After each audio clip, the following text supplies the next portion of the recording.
Hey everybody, welcome to the stream. Hold on just a minute. So, how are you guys doing? Hopefully good. Give me just one moment. I just have to get everything ready. Sorry, today's stream has been a little bit of a mess. Not terrible, not great. I have been just getting everything set up because I've been very, very busy with my day, to say the least. I've had an awkward day and I want to talk about it in just a moment. So we're doing a different profile because we're finally doing something I was expecting to do with Sword and Shield. Crown Tundra stuff was talked about. Just my one day for a little while. We're starting on Reggie shiny hunting today, so we're gonna start through getting Regidrago on an alternate profile. And we'll continue this until we get all the Reggie shinies, so not going to be happening today, obviously, because it's going to be too hard to get everything in one day, but I think Regidrago is going to be something we can keep attempting for some time. Hey there, XD, welcome to the stream, good to see you. Bought Sword in the DLC, cool. Glad you're able to get it. I mean, I hope you're enjoying it. I'm not sure this is my favorite Pokemon game. In fact, I'm not really in love with this game in general, but I will say, like, the DLC made this game a much better game than what it was, even with the dex cuts. It's funny, like, in launch, I didn't really enjoy playing this very much. Something written on the door. The rock giant of ice, giant steel. Three gather, giant. Excuse me, Glow. I cannot read today. The door of destiny shall be opened. Right, I've got all three of them already caught on my alternate profile, so I can just enter here and not even think about it. So, boom, got the door opened. Hey, C's, good to see you. Welcome to stream. Glad you could make it. Okay, I wasn't sure that was a cutscene. It was taking a while to let me go inside. Right, I think the pattern is you do a W and then you go down and lock the last two up, right? Let me see if I've got this right. I don't want to fuck it up, because I know you have to pick between the two of them. Let me save my game, actually, before I do this for the first time. Okay, there we go, got it. But yeah, for this DLC, like, I didn't really happen to be too big on this game. Not like it was bad. Wait, that's supposed to happen? Did I do something wrong, or...? Oh, how did I miss that? Okay, that was weird. Alright, whatever. Let's do this again. But yeah, before the DLC, I didn't really love this game. Once it came out, I mean, I started to enjoy it. The Dynamax Adventures, I've got to say, they're good, really good. Like, they're genuinely enjoyable. Like, I didn't expect I'd have so much fun with them. Even when I'm just, like, messing around in my spare time, I enjoy doing these. Something about going after legendaries is fun. Oops, I actually fucked up. Give me a second. I opened something I wasn't intending to because I hit the wrong button. I'm using a program for counting my shiny stuff so that I can try to see like how this works, see if I can get used to doing this, since it'll help me like testing this, because I feel like it's easier on me, and also testing strategy right now, so don't mind me just trying to see what I need to do. Okay, Icy Wind will probably be okay. It's not too much damage. Seems like an easy attack I can run. I do Dynamax Adventures later. Not gonna happen this time, like today, or maybe not even anytime soon. I'd like to do more Dynamax Adventures, but right now I have a very strict schedule of like what I want to do for the streams. My goal is to go for like 3 of the Reggies for the moment. I want to get Regidrago first, obviously. He's the one that's easiest for me to get for one main reason, and that's obviously that the big reason is he's the one I had the least interest out of the newer two. I mean, I want all 6 in shiny, and I want to get them over time, so trying to hunt all of them, but Regidrago is the one that was gonna be my last pick, and I figured might as well just go ahead and start another profile up and go straight for getting him rather than waiting around I figured if I went after trying to get it now, then I could, like, get it out of the way and just have it done. I could transfer it to my main save, and then I could get my hands on the shiny in there, and I wouldn't have to think about it later. That way, when it comes time for Regidrago, I would just have it at my disposal like I was hoping. Oh, god damn it, I keep hitting the wrong plus button on this fucking counter thing. I don't know if it's actually showing anything when I'm doing it on OBS. Hold on a second, let me check my display. Yeah, seems like it's okay. Alright, we'll be doing this a while, I can tell. I mean, I'm not expecting it's gonna be too quick. Hopefully it will. I mean, I got a shiny charm in the save file just for this hunt, and I hope it's gonna be worth it. Speaking of which, I went through my boxes and was checking on my stuff I had, like, oh my gosh, I went through so many Pokemon that I evidently got the first time the shiny charm and traded away to get my hands on, like, Sword exclusives through the GTS. God, was that a mistake. Getting your hands on some of those Pokemon again is a fucking total pain in the ass. Like, some of them are just fucking awful to get. Like, I think I had to search for, I don't remember which one it was. I think it's Escavalier or whatever. Same with, like, Escavalier and Excelgor, because you can't really find them easily in the wild, and they have a den, but I don't think I was, like, set up for it. I didn't search GTS, and there were, like, 2 trades for people, like, trading them in total, and I swear every time I look on GTS, you see, like, the dumbest requests for trades, like, people request shit for a completely different game or something that's, like, really fucking hard to come by, sometimes stuff that's not even, like, easily available. Thankfully, one of them was, like, just grab an Eevee off of Let's Go Eevee, so I was able to get my hands off of that, and I traded that for the sake of getting one. Oh, I've got all the stuff now. I've got my shiny charm, but it was a total pain in the ass getting it back, honestly. After I finish this, which I don't think it's gonna happen today, I need to go after getting, like, my mark charm on my main profile, actually. I've been working slowly towards gathering, like, everything in the Isle of Armor and getting, like, most of the stuff. I've been keeping a, like, tab on all the Pokemon that I need, and I made, like, a list. Right now, I've been waiting. I was gonna, like, evolve my shiny Galarian Slowpoke, which is on my main profile. I wanted to evolve it into a Galarian Slowking, and I was, like, debating whether or not to do, like, it on stream or not, and also whether or not I should do a non-shiny version. I think when I get done with this, I'm going to evolve it, because it takes forever, like, holy shit, to get your hands on all the Galarica twigs to make the cuff and the, what are they called? The cuff and the reef. Those are, like, really hard to get your hands on. Wasted a lot of time grinding out all the material I needed to get both of those, and I don't think I want to sit there and gather another 15 just to make another one, so I figured evolve it on stream and you guys can see it when we get done with the Regidrago stuff. By the way, if you don't mind helping the Seas, I'd actually like to ask for a little bit of help with, like, something for both the Cron Tundra Pokédex, really, and also just, like, a trait evolution I need. Like, I have some stuff I want to evolve. I think you guys probably saw where I got Porygon, like, by chance out of a max lair, so I want to evolve that up into a Porygon too, and also into a Porygon Z.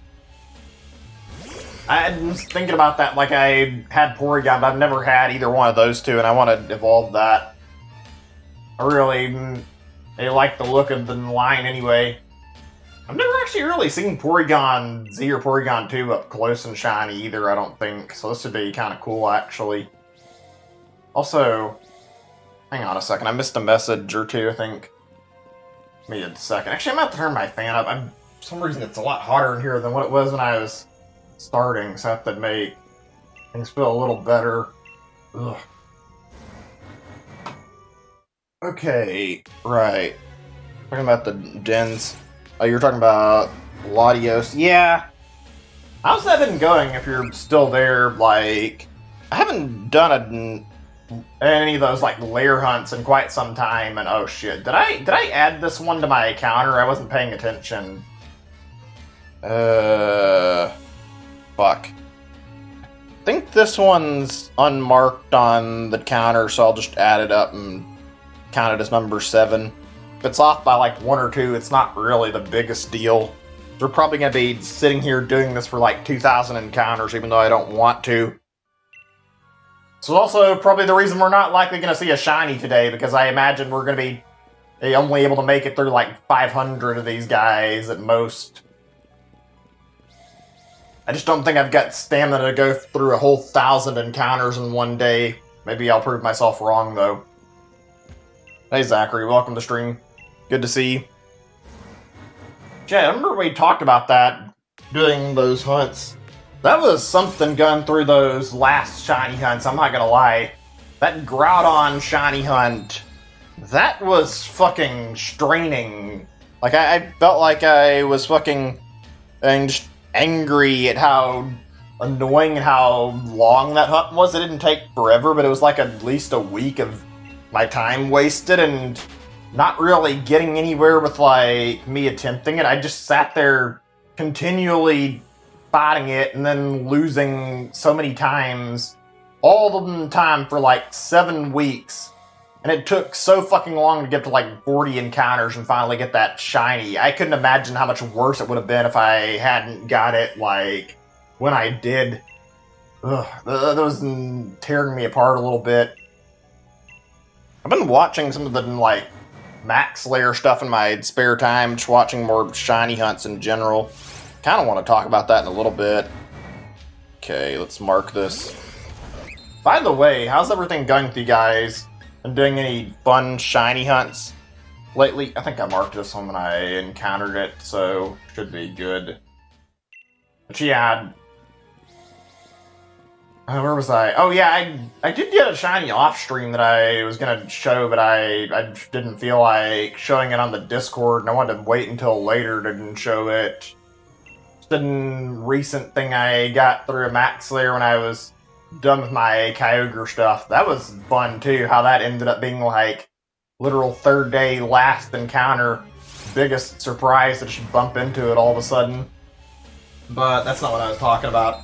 I was playing in my spare time and I found a den for Uxie, and let's see, I don't know how long I spent day-wise in this hunt, but I was keeping really close track of how many I was encountering. Not like exact number, but I looked and I got like 30-ish encounters, and I, like, literally number 30, it ended up turning shiny on me. It was really, really quick and really, really easy. Pretty nice looking shiny, too. I'm actually really happy with how my Dynamax Adventures have been going, because now I'm, like, done with both with Kyogre and Groudon, and also I've got 2 of the Lake Trio, and as far as the Gen 4 Pokemon are concerned, I only want to get, let's see, I think 3 more, because I want to get Nesprit, and then I want to get Cresselia, and Giratina is going to be on-stream shiny hunt, so those 3, and that's really it for Gen 4 stuff. Also, I don't intend to do all of my Dynamax Adventures on stream. I'm gonna do some, though. I can't believe I'm saying this. I think I'm gonna go after Zygarde at some point. I think I want to try to hunt it down.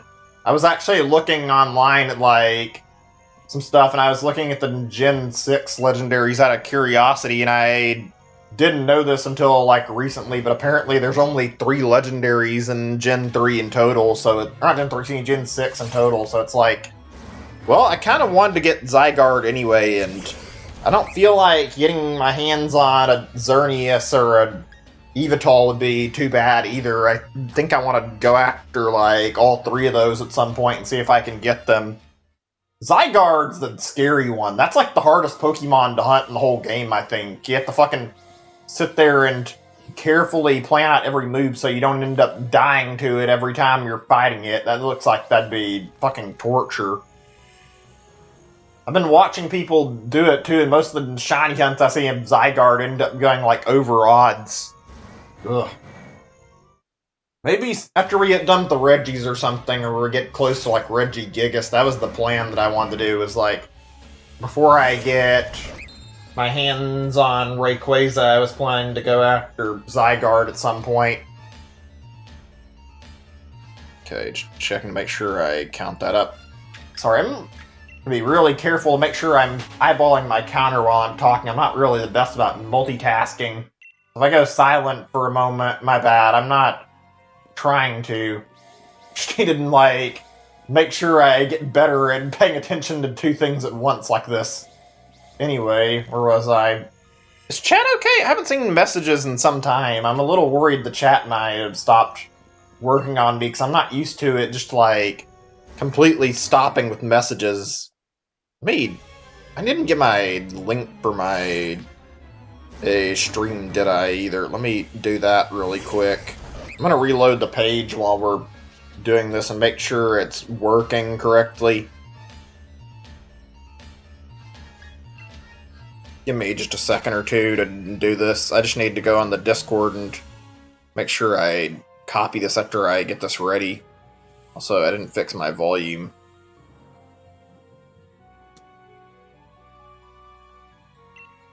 I hope in the future, like, I want to do some, like, quality of life things for the stream. I don't know if I can do it very well. I've had, like, a YouTube thing set up where I could, like, show clips for a little bit, and I was planning to do that on, like, a separated thing, but I kind of want to see if I can get YouTube clip sharing, like, as a thing, like how some Twitch streamers do, like, a media share thing. I'd like to do something like that, where we could, like, watch clips every now and then during shiny hunts. Would probably make these a lot less... Shit, I wasn't paying attention. But yeah, make these hunts a lot less painful if we could go after shinies and have something like share clips every now and then, just to have something to distract us from, like, the monotony of the hunt. I didn't hit the button twice by accident, did I? If I did, my bad. Also, fuck, did I accidentally close my... Okay, I opened up a new window and I wasn't trying to. I don't know what the hell is up with that. I was only wanted to open up a new tab. I think we're good now. Okay, sorry about that. I got distracted. Yeah, I was actually planning to start a lot earlier today. Things didn't go great. I was talking about that earlier. I have a lot that I had to deal with, though. Like, I didn't get a lot of sleep. I need to work on that. I talk about that on stream. I'm bad about keeping a consistent sleep schedule and going to bed when I need to. That's a problem I shouldn't even be having in the first place. On top of that, I've been having some stomach cramps. Probably my own fault.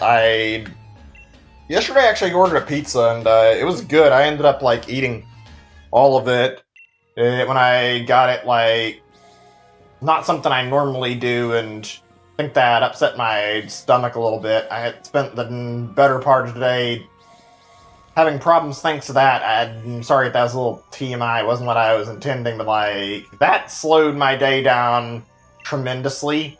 And then there's some stuff in my apartment that I have to deal with, like, every week that I don't think I brought it up before, maybe I'm wrong, but every week in my apartment I have to, like, run my dishwasher at least once, and I have to, like, run the, like, garbage disposal at least one time. I don't remember the exact reasoning. I have, like, a paper I got from, like, the office a long time ago when I was, like, moving in, and it was, like, explained to me. It's something to do with, like, the wiring in the apartments or something. I think, like, it's something about if you don't run the disposal and also run the dishwasher, it can, like, cause flooding. I don't know why that's a problem. It sounds like an issue with the apartments rather than, like, something we should be dealing with, but I guess they just haven't fixed it. It's just whatever. It's like, run them both once a week. Not really that big of a deal, but have to do that. I usually end up forgetting about it,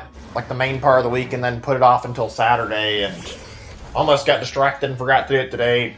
It seems like it'd be, like, a really small thing, and it's not something worth complaining about, but when you, like, forget, and then you have, like, a lot of dishes you have to put away, or a lot of stuff you have to move, it can be a bit of a headache, because I feel like I do this, like, every Saturday, and I don't end up hand-washing anything, because the fact I don't really care to when I have to do stuff in the dishwasher anyway. It's like, might as well just put all the stuff in there and do it that way.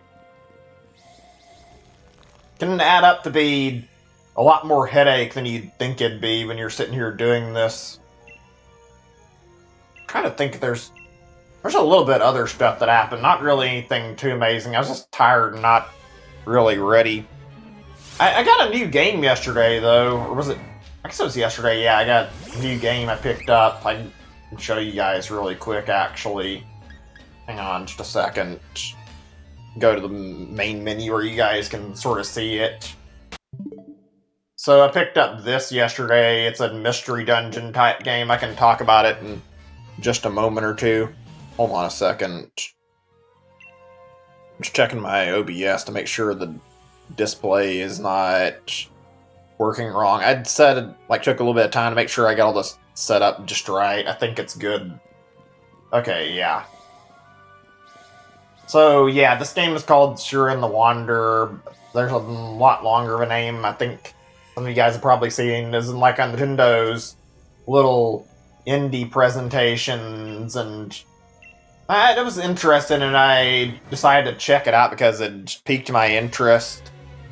If I didn't already say it, and I'm sorry if I didn't, and I'm repeating myself, it's basically a mystery dungeon game. I think a lot of you guys who've played Nintendo stuff have probably at least heard of Pokemon Mystery Dungeon, or probably familiar with, what Mystery Dungeon is to that extent, at the very least. I've actually known about the series for a little while. I didn't really know a lot about the Mystery Dungeon games in general. I know they have the same theme. I think they're kind of like roguelike games where you just go in a dungeon and, just like the title kind of implies, you're not really supposed to know, a whole lot about the dungeon you're going in. You don't know the monsters, you don't know the content. It's supposed to be kind of a surprise, and you only have the name to go off of. They all have the same, game... God damn it, did I really forget to light one up? But yeah, they all have the same gameplay of, you go in the dungeon, start crawling around looking for, items, and you have to, keep an eye out for enemies while, trying to smack them while getting better gear and, recruiting teammates. And apparently this one is, one of the OG ones, if I'm not mistaken. I read up on the series out of, curiosity, and apparently Shiren the Wanderer is, a fairly old franchise. Definitely news to me. I've never heard of Shiren the Wanderer prior to, this time when it was, announced and, dropped on the Switch. Also, let me link this on Discord since I haven't done it yet. Is chat okay? There's not been a single message in some time, and I genuinely can't tell if everything's working or not. Anyway, whatever. If it's not, it's not the end of the world, but it'd certainly help to make sure it's working. Test message I sent went through, but I genuinely still don't know if that's enough to really confirm if it's actually working. But yeah, it's really good. I've been enjoying playing it. Not the most amazing game ever. They have a few problems with it for a mystery dungeon game, which I haven't played too many. Most of the ones I played seem to be, really easy. This one is actually pretty damn challenging to play. It does not baby you. There's a tutorial in the game that you can take that's optional, and it has, a bunch of stuff that you can learn about the game that gets you introduced to the basics, but after this tutorial, the game really takes the kitty gloves off and fucking will slap your shit around if you don't play very carefully when you're playing it.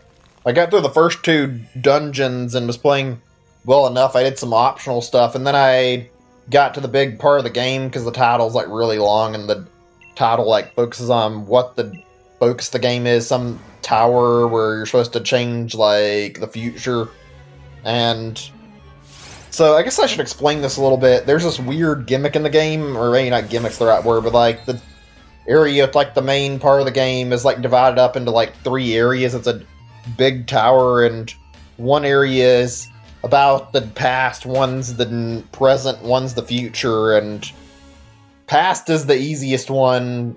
Present is the medium difficulty, and Future is like the hardest difficulty out of these three. They're all mandatory, and being stupid and overconfident because I had been doing really well, I got like some good gear and I wanted to check it out because I just was curious. Like when I got there, naturally, instead of doing the smart idea, I fucking went through the future tower first, and like things went okay. There was like a character supposed to revive there, got him as a party member, got through about like six different floors of this because I had pretty strong gear before things went wrong. And then this is where things got all fucked up on my run, and it's like a really annoying, like I got killed by this monster that spams lightning attacks. It fucking continually spams them in like every step you take while you're in a room with it, and it killed me while I was crawling in there.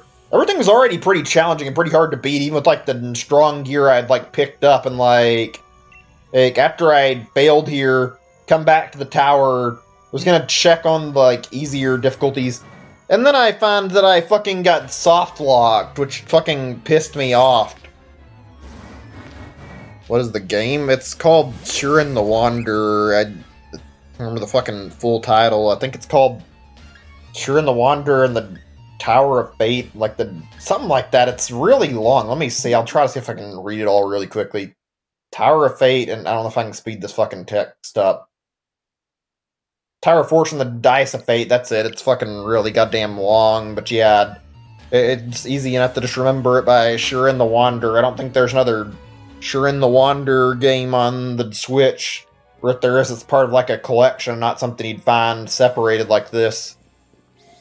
But yeah, I went through all this, things went well enough, and then I get fucking soft locked and I get back to the tower because of one little thing. I don't know if this is an oversight by the devs, but I came back to the tower, try to go in like the past door where the easier stuff is, and then your partner character who like follows you around like is like, oh, are you going to just leave this guy that you found in the dungeon for dead and not revive him? Like, it's really mean to just abandon him. And I tried to go through the door, and after it wouldn't work, I tried going through like the past tower, or not past tower, the present tower door. Same message pops up. There's no fucking option to say no to this shit. And then I was forced to go into like the future door.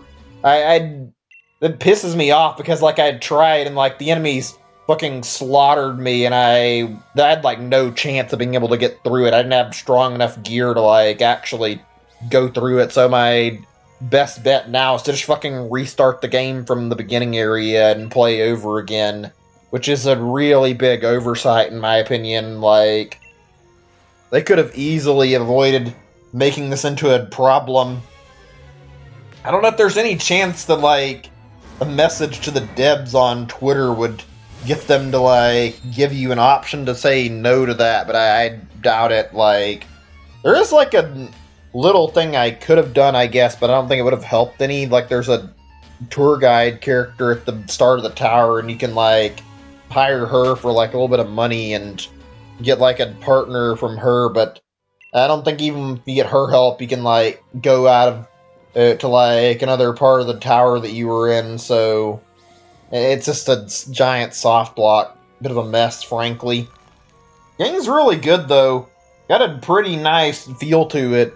It's hard, but I mean, I've been like playing it and trying to warm up to it, and I do like the general like vibe of it. I think the game is neat, so I want to keep playing and try to see if I can warm up to it more and end up enjoying it. My biggest problem has been that it's fucking hard and that I'm having a difficult time, like, actually sitting down and playing through all of it. Like, it's not been an easy process to do the whole game and try to play through it. I have that problem with roguelikes in general. I'm not terrible at them, but I'm not great at them either. I could certainly be better. End up doing kind of poor. I don't think I played too many of them on stream. I guess the one I have played would be that Death Road to Canada game. That's a fun game. Is chat okay? I see a message, but I'd see now the chat's like empty, and I thought everything was okay, but now I'm not really so certain. I mean, it's not really the biggest deal, but kind of sucks if there's like not anybody to chat with. It doesn't bother me too much. I can still talk about whatever and try to keep conversation going. Let's see. I had some stuff I wanted to talk about. Oh yeah, I wanted to talk about some Twitch stuff. I guess I can talk about it in just a second. Just some stuff I was meaning to bring up about Twitch that I talked a little bit about yesterday. I feel like this is something I wanted to go over again. So, is it just me, or has Twitch gotten worse? Like I said, I've talked about some of this yesterday, so this might be a little bit repetitive, and I might be bringing up some of the same, like, topic a little bit, not intentionally, but, like, not only did they start this fucking war with ad block, which is really goddamn annoying, frankly. Like, I don't think there's any actual solution to get rid of ads. I've seen, like, some program or some thing you can use on Chrome, I think, to actually block ads, but I've not actually tried it yet to see if it works. That's a nuisance all by itself. Twitch ads are fucking obnoxious as fuck and really goddamn annoying. That's not the biggest thing I've been concerned about. Twitch as a platform feels like it's gotten kind of just sloppier and worse, like, over the past month or two. I feel like they're getting complacent over, like, the fact that they don't really have a whole lot of competition right now. The ads are, like, the most obnoxious thing to mention, like, easily.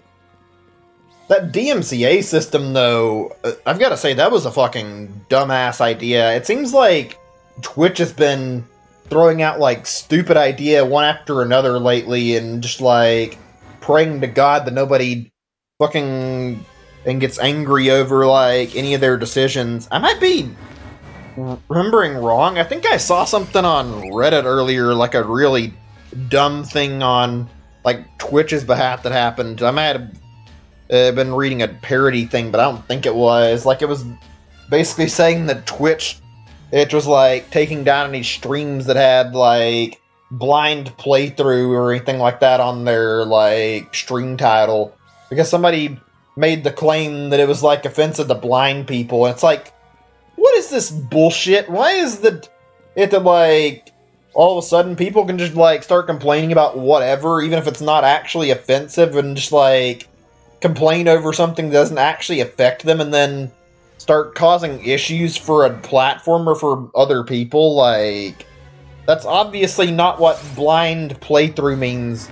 And fucking literally nobody that I know of actually finds this fucking offensive. Like, what the fuck? How is this shit allowed to just, like, go rampant on the internet? It's not just Twitch, just, like, a lot of shit in general, where this is, like, a bigger topic than Twitch. I'm gonna have to come back to talking about Twitch in a second. Like, a lot of problems in general that come up with this kind of shit. Like, I don't know if anybody agrees with me. I would think most people would, because of this being a fairly common thing now.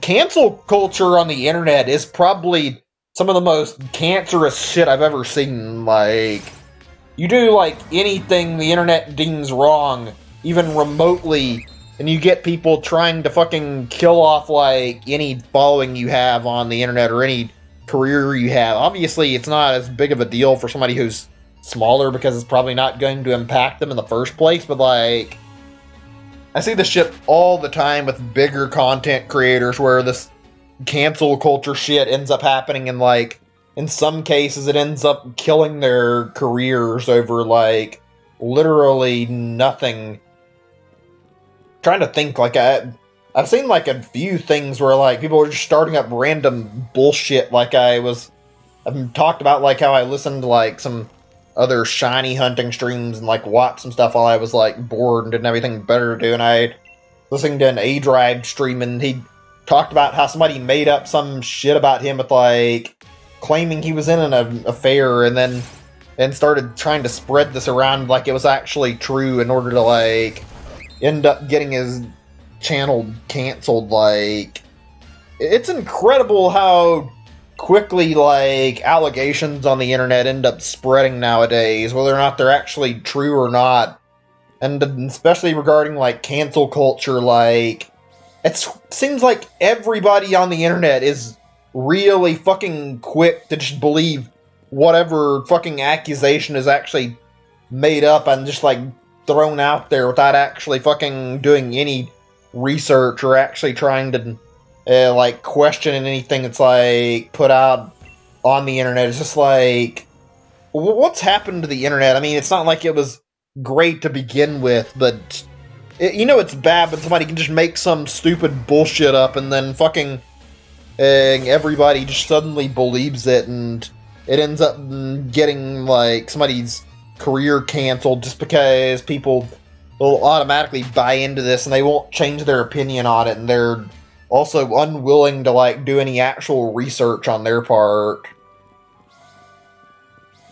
There was something if I can remember what it was. Oh yeah, I remember now. It was about Pro Jared, like, I remember how long ago, like, there was a thing with, like, controversy surrounding him where there was, like, some claim made about, like, him supposedly asking for nudes from, like, minors or something. I don't know, like, the whole story about it. I'm pretty sure, like...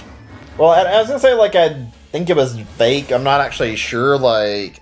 He ended up coming back and, like, disputing the claim and actually, like, making a fairly good counter-argument for, like, why he was innocent, and, like, basically proving how the people who were making these allegations against him actually didn't have any evidence whatsoever, and that it was all just, like, their word versus his word, with, like... Not only that, he provided, like, evidence to, like, back up his claims. Funny enough, it didn't seem like it got a lot of views on it either. Like, it was like people... There were a lot of views where it was, like, quite a few people, like, seeing it and believing him and understanding his point of the... Like, his side of the story and believing his points. But there were also, like, quite a few people who hadn't watched it, and it was, like... It just goes to show you how bad it is. The internet's, like, the way it is right now, where people fucking believe anything they hear, and somebody's career can be fucking ended in, like, just a matter of a few days at absolute most. Doesn't matter if you're innocent or not. It's kind of gross to see it. I feel like this has been, like, a problem from, like, Twitter in particular being... I've noticed Twitter's, like, really toxic, even compared to YouTube, and you see some really toxic shit on YouTube sometimes, like... Twitter, if somebody doesn't agree with your opinion, they fucking throw a temper tantrum and then fucking freak out and start causing problems, or they'll start claiming you're offensive and trying to get you into shit over, like, having a differing opinion, and then, ugh, it's a mess.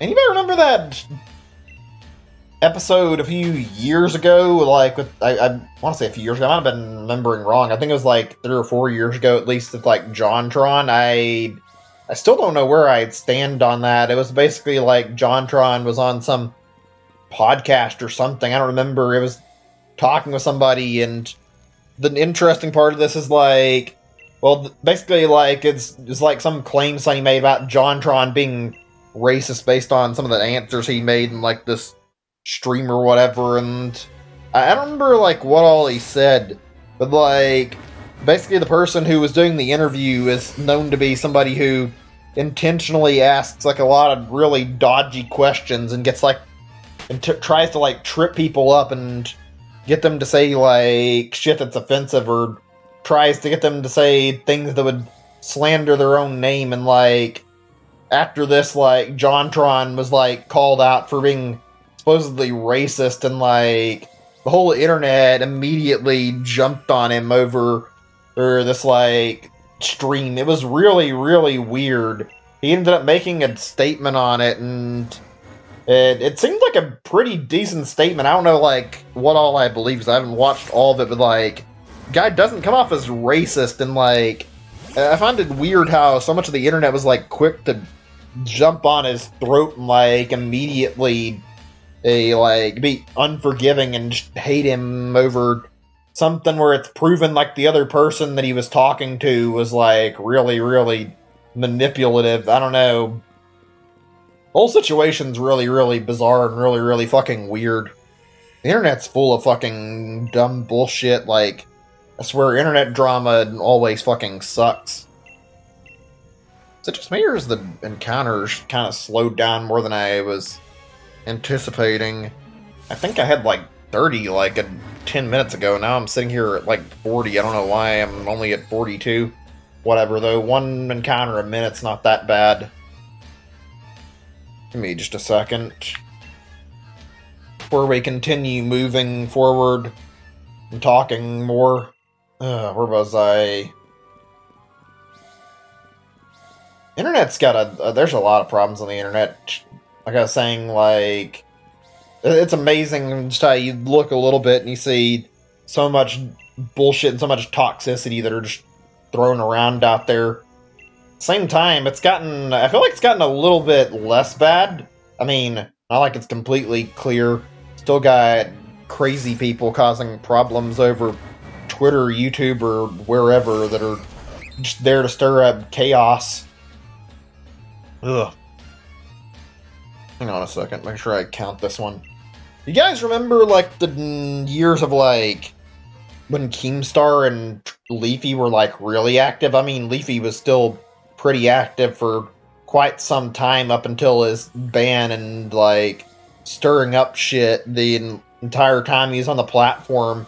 It amazes me a channel like Leafy was able to, like, fucking go on as long as it was on YouTube and sit here and constantly stir up drama. Leafy was, like, always starting fights, and also fucking, I remember part of his content was him fucking going on people's channels and, like, telling them to kill themselves.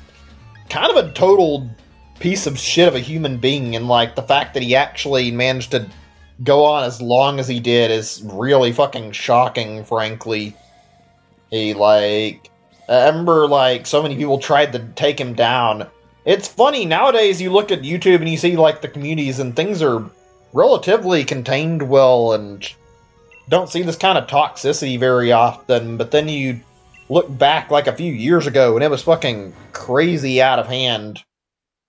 It still surprises me looking at YouTube now and, like, seeing the reaction to him, like, getting banned, and it's like, how do people defend Leafy as, like, oh, this is far from one of the worst channels on YouTube that deserve to get banned, and it's like, no, I don't agree with that. And people just forget what Leafy's fucking content was on and what he did. The whole guy's fucking channel revolved around, like, tearing other people's content down or fucking making them feel like shit and telling them to kill themselves. Like, somebody like that really doesn't have much of a place on YouTube, and frankly, I'm surprised he didn't get banned earlier. Keemstar was also fucking disgusting, fucking making, like, a bunch of fucking videos about, like, people making false allegations and trying to stir up drama. Ugh. I'm glad those years of YouTube are behind us, at least.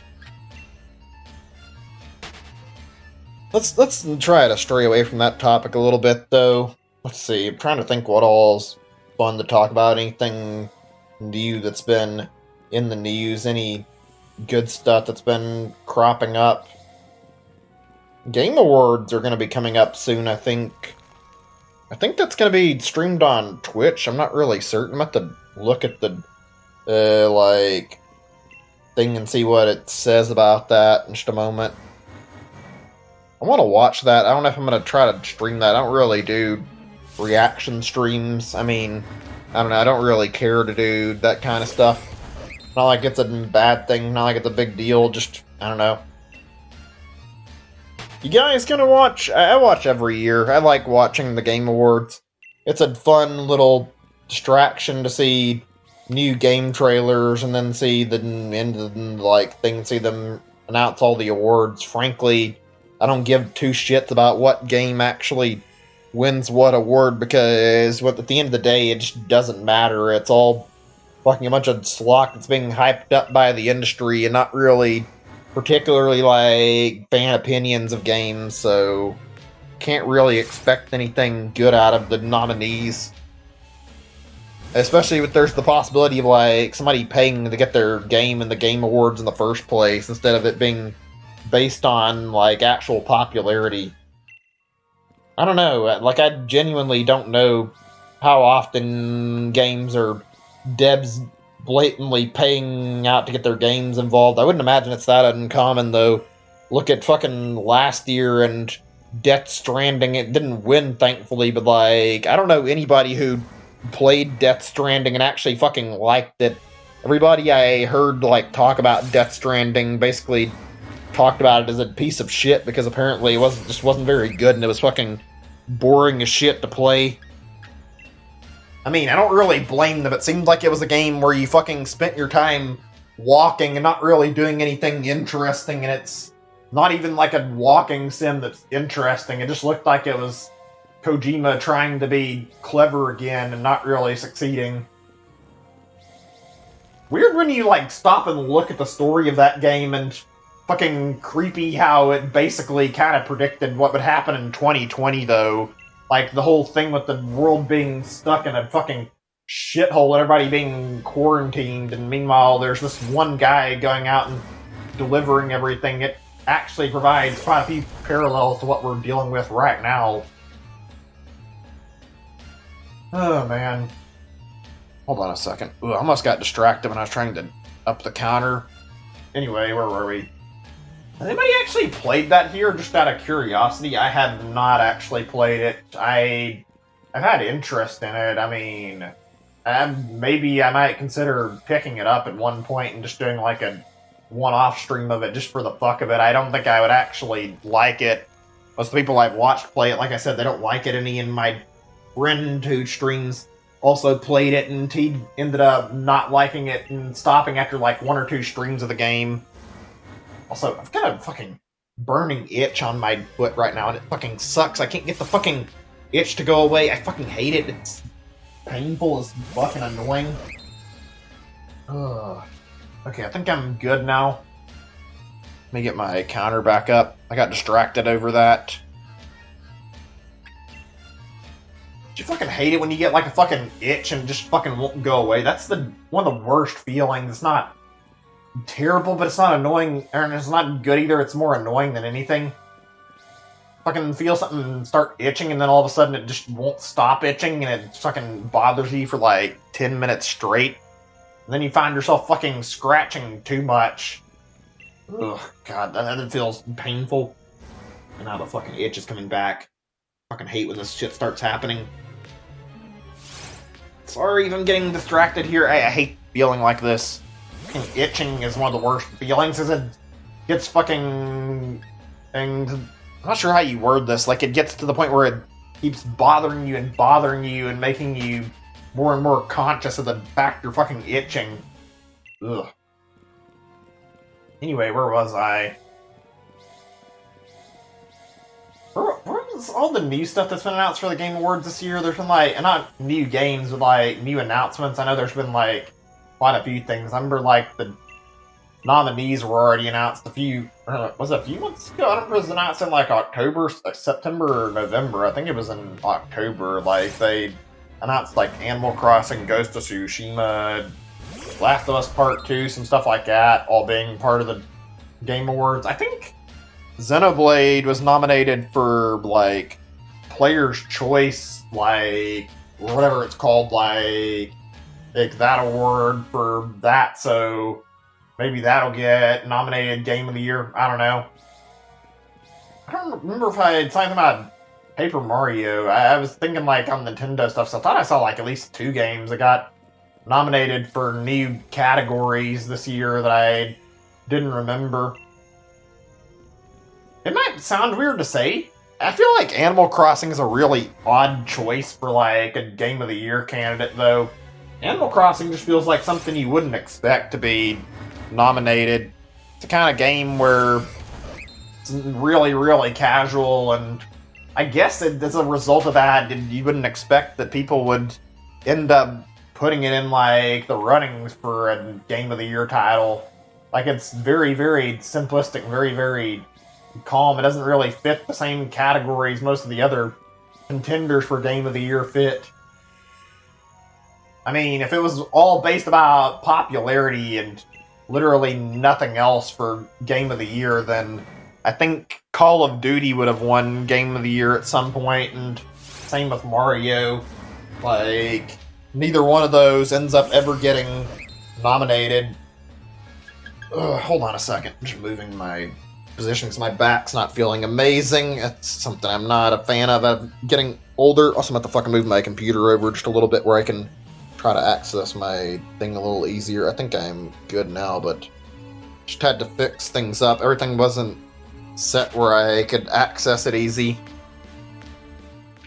Anyway, where was I? We were talking about something and I got sidetracked. Oh, right. We're talking about Game of the Year. So, what's everyone hoping to see, like, get nominated or get, like, Game of the Year this year? Just out of curiosity, like, feel free to discuss your personal picks for Game of the Year if you want to. Don't really mind either way. There's not really been a lot that I think I've played that's new this year, actually. Like, I guess there's some good stuff that I played. Xenoblade Remake is pretty fun to play. Been an alright game. That's something I enjoyed quite a bit. Let's see. Thinking on all the new stuff I've actually picked up this year and all the stuff that released in 2020, although I guess it doesn't really matter if I go specifically 2020 since this year was really barren. Off the top of my head, I can think of, I got Xenoblade, Animal Crossing, Clubhouse games, Paper Mario, let's see, anything else that I remember? I mean, I just got that Shiren the Wanderer thing, but that's not really something I feel like would be point of discussion for Game of the Year, so that's not going to matter. And then I guess the only other thing I can think of is Pikmin 3 Deluxe. So, that's, all in all, not bad. I don't think there's anything else I remember picking up this year, though. Let's see.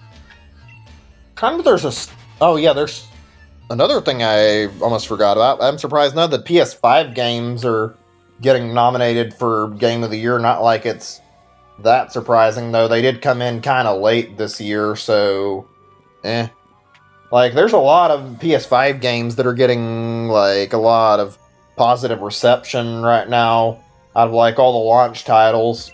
That new Spider-Man game seems to be pretty popular.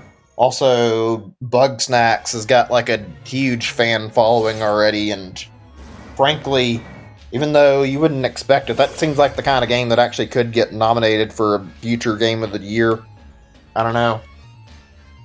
I actually want to play that game sometime. Like, I watched a few streams of it. It looks pretty fun, pretty simplistic. I've already seen the story, unfortunately, so I've already been spoiled on it, but the game looks fun enough and like an interesting plot point. The characters are pretty good too, so I mean, I think it'd be worth it. I love the design of it. Like, I love how the little actual Bugsnax themselves are designed. They're really good. And I mean, I hate to be the parrot of like everybody else, but I love how the Bunger's design is. There's something about seeing it run around shouting its own name and like just it's cheerfully like doing whatever, or like it's really adorable watching that. To be honest, the designs of them are really cute in general, which is weird to say that since it's all like food-based stuff. I feel like if they wanted to, they could make this like a thing that could rival Pokemon. I mean, it's not got the same focus as Pokemon since you're like catching a bunch of bugs basically to feed to like people, but I mean, not like it's a bad concept for a game either. We're gonna be at this a while, aren't we? I'm just watching this and slowly trying to get anywhere, and yeah, we haven't had any luck. I'm not surprised. I mean, I expected this much. How hype would it have been, though, if we could have, like, started the shiny hunt and then got, like, a one-encountered shinies, a Regidrago, or really, like, any of these guys in, like, a short amount of encounters? That would have been really fucking cool. I've not had any luck with doing that for any shinies yet, though. I guess the luckiest shiny I've had Probably that Rookie D I got. That was a really quick shiny that I got. I remember that one not taking much time. I guess Kyogre wasn't bad either. Kyogre only took like 14 kills to get it. I'm probably insane for saying this, but I've been thinking of doing some fucking crazy hard shiny hunts like in the future after I get done with all my main stuff I want to do in Sword and Shield.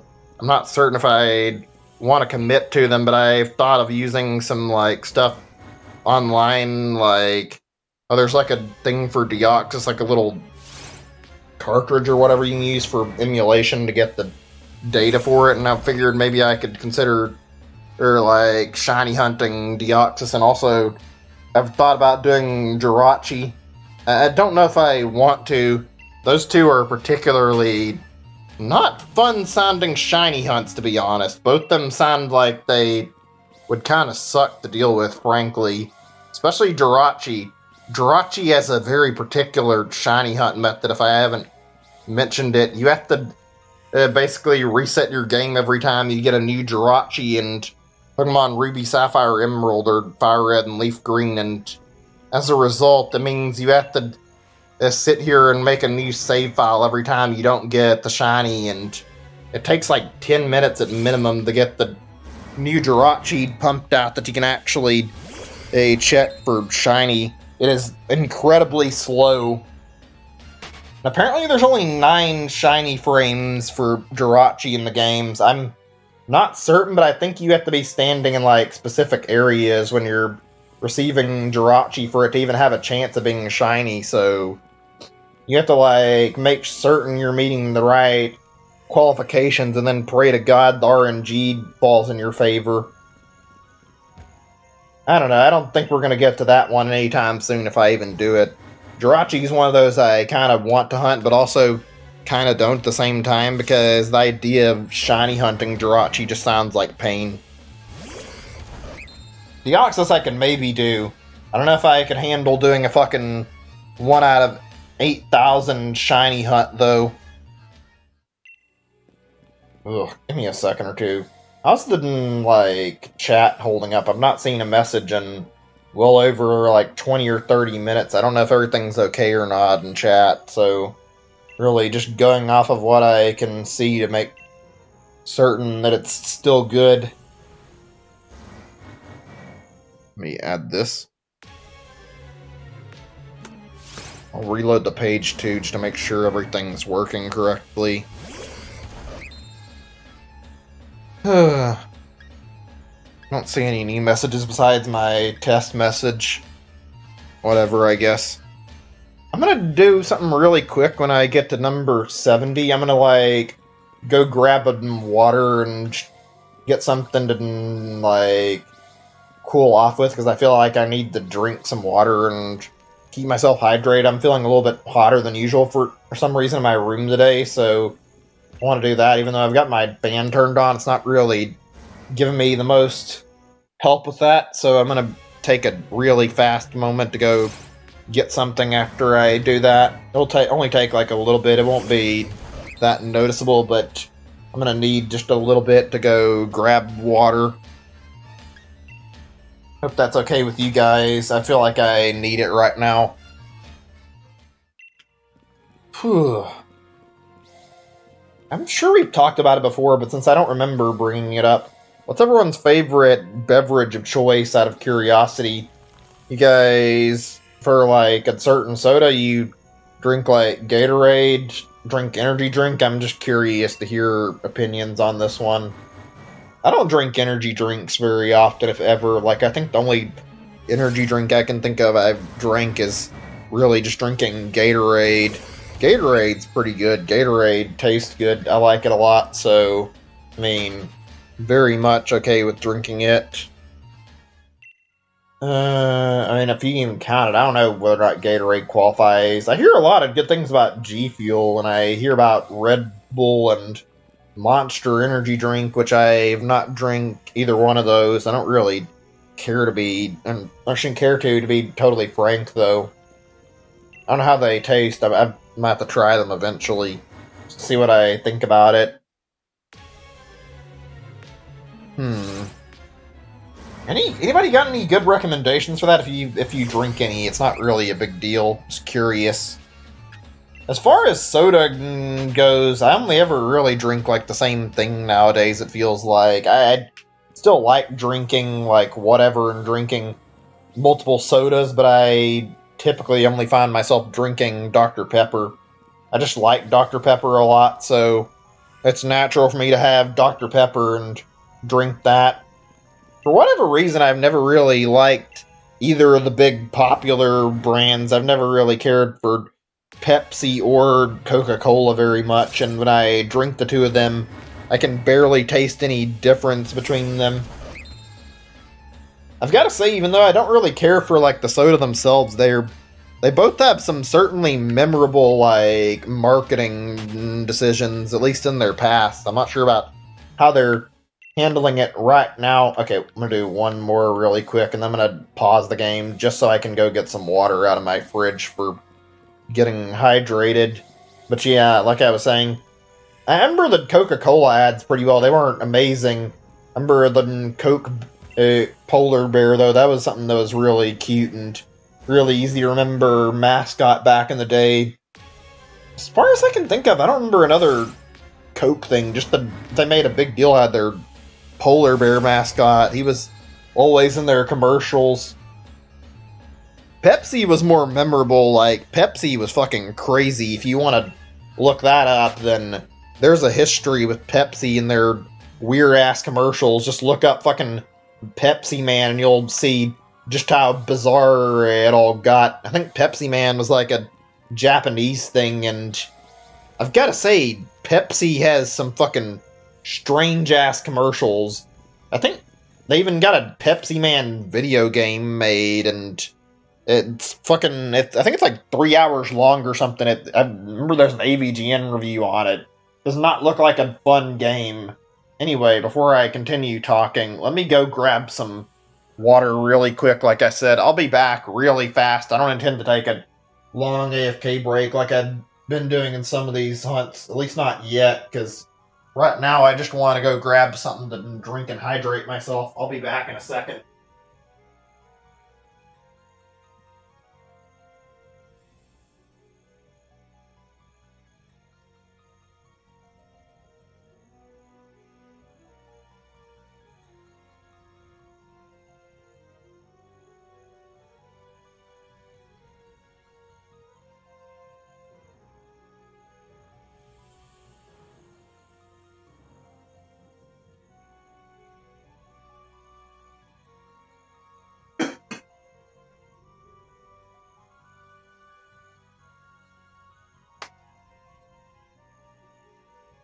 Okay, I'm back. I think I'm good now. Sorry about that. I just need a minute or two. Let me get myself situated where I was at, and I need to find where I set my glasses down so I can see my screen a little easier. Fucking, this is my biggest problem. I always have this kind of shit happen where I'm not good about moving shit. I lose shit way too easily. Sure, I've got my controller. Okay. I think we're good now. Let's continue.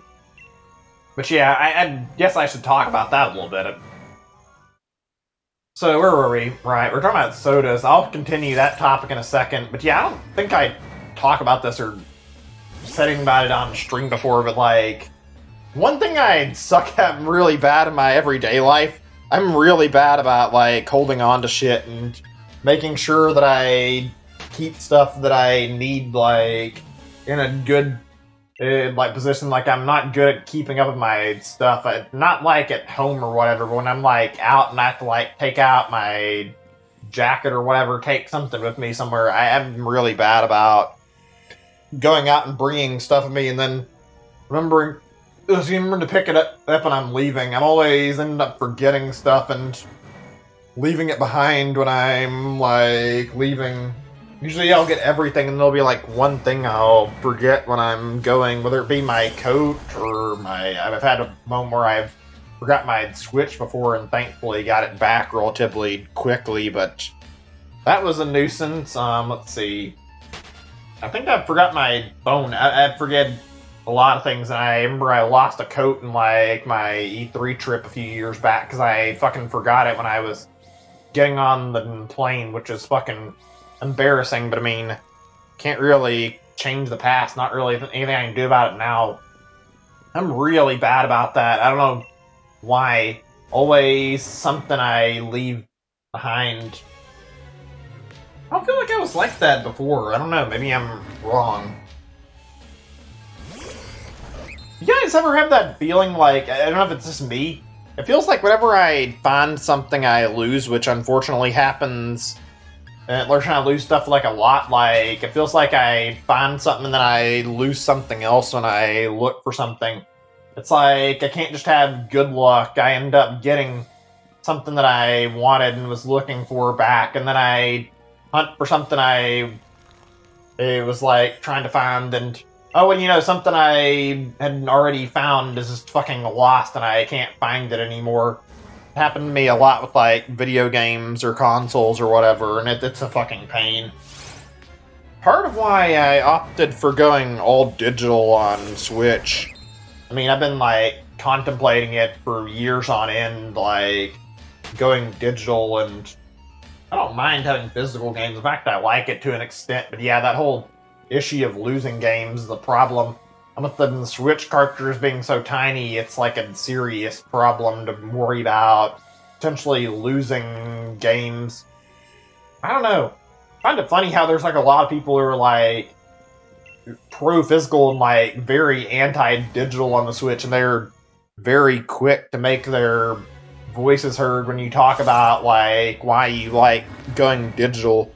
I don't feel like I see that as much about being like, or it's like digital complaining about physical games, like it's all just like, hey, we prefer playing digital, we like them, but like when it comes to physical games, like I've seen people like come up with some of the weirdest arguments and be like, oh, who cares about how long it takes to switch out your cartridges? Like, I mean, that's one reason, I guess, but if I have all my games on my Switch, I don't have to even think about it. I can just have all my games ready at my disposal where I can just fucking access them at a moment's notice. I kind of like the idea of having a handheld where I have all my games on it and I don't have to worry about whether or not I check for games or not. Shit, I don't know if I added that one. I should have waited a second. Whatever, we'll just count it, I guess, and we'll try the next one anyway.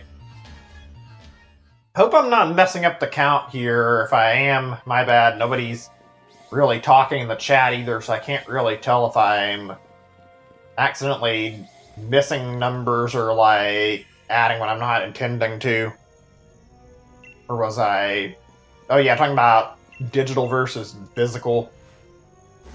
I don't know, I like physical games quite a bit. It's nice to have something tangible. I agree with that part of like the pro-physical argument. It's kind of cool to have a box to remember games by, and even better when you have something to like actually see and remember the game by. But when you come to like stuff like Switch cartridges and like how tiny they are, it's really hard to fucking keep up with them, and it's really easy to lose the games. It's like, I don't want to have to worry about that or think about that. Like, I'm not the best at keeping up with all my games.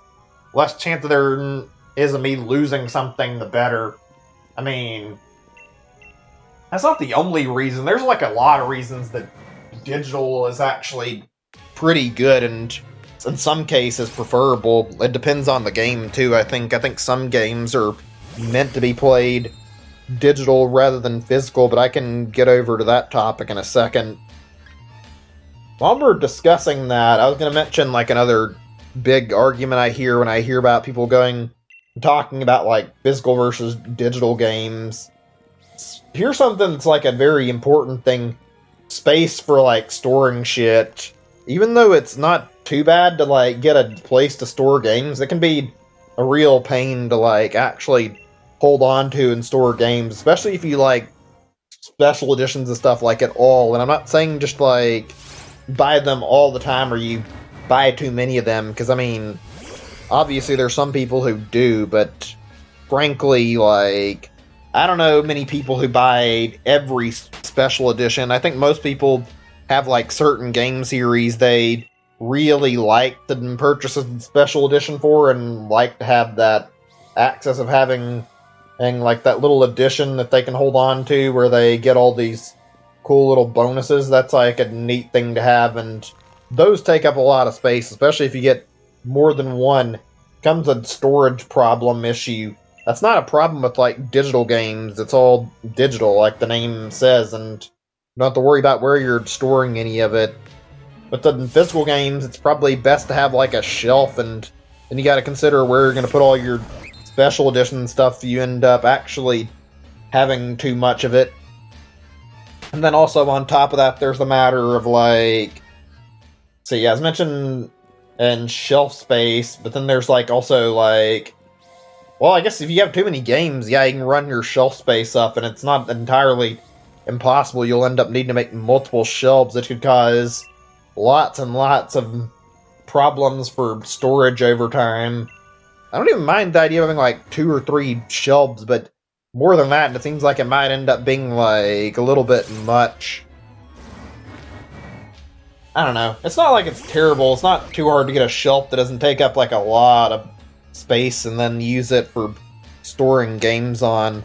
That's one that it's just like, I guess, personal preference. I actually had like a shelf that I was trying to get like made and set up for my room like not so long ago. Like, I guess during the Wii U days, I had like trying to get a shelf that assemble and like put games on. Ended up not getting it because of like moving and not having all my stuff with me, and also I went digital on my Switch game, so ended up abandoning that idea really quickly.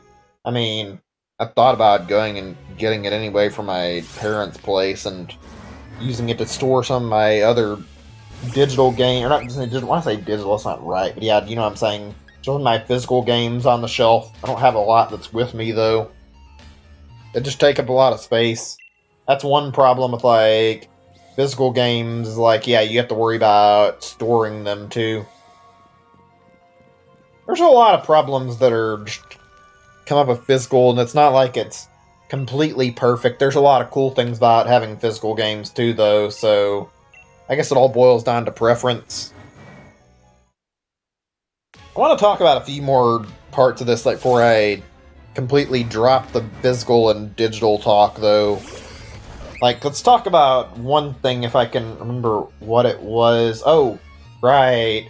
I've got to say, I feel like part of the reason for, like, physical and digital games, like, one thing I would say I liked about having physical stuff in the past was that you felt like you were getting a lot. Not only you got, like, a cool box, you got, like, that old manual that was, like, written in, had, like, usually, like, a lot of stuff in it. You could see how the developers personalize the manual or anything about the games, and a lot of devs would put in like reversible box art or whatever, and that's still a thing in some cases, but like nowadays the manuals are gone, and it's namely just like those little pamphlets. Like, I feel like a lot of devs just skimp out on putting like any type of extra into their releases for games at all.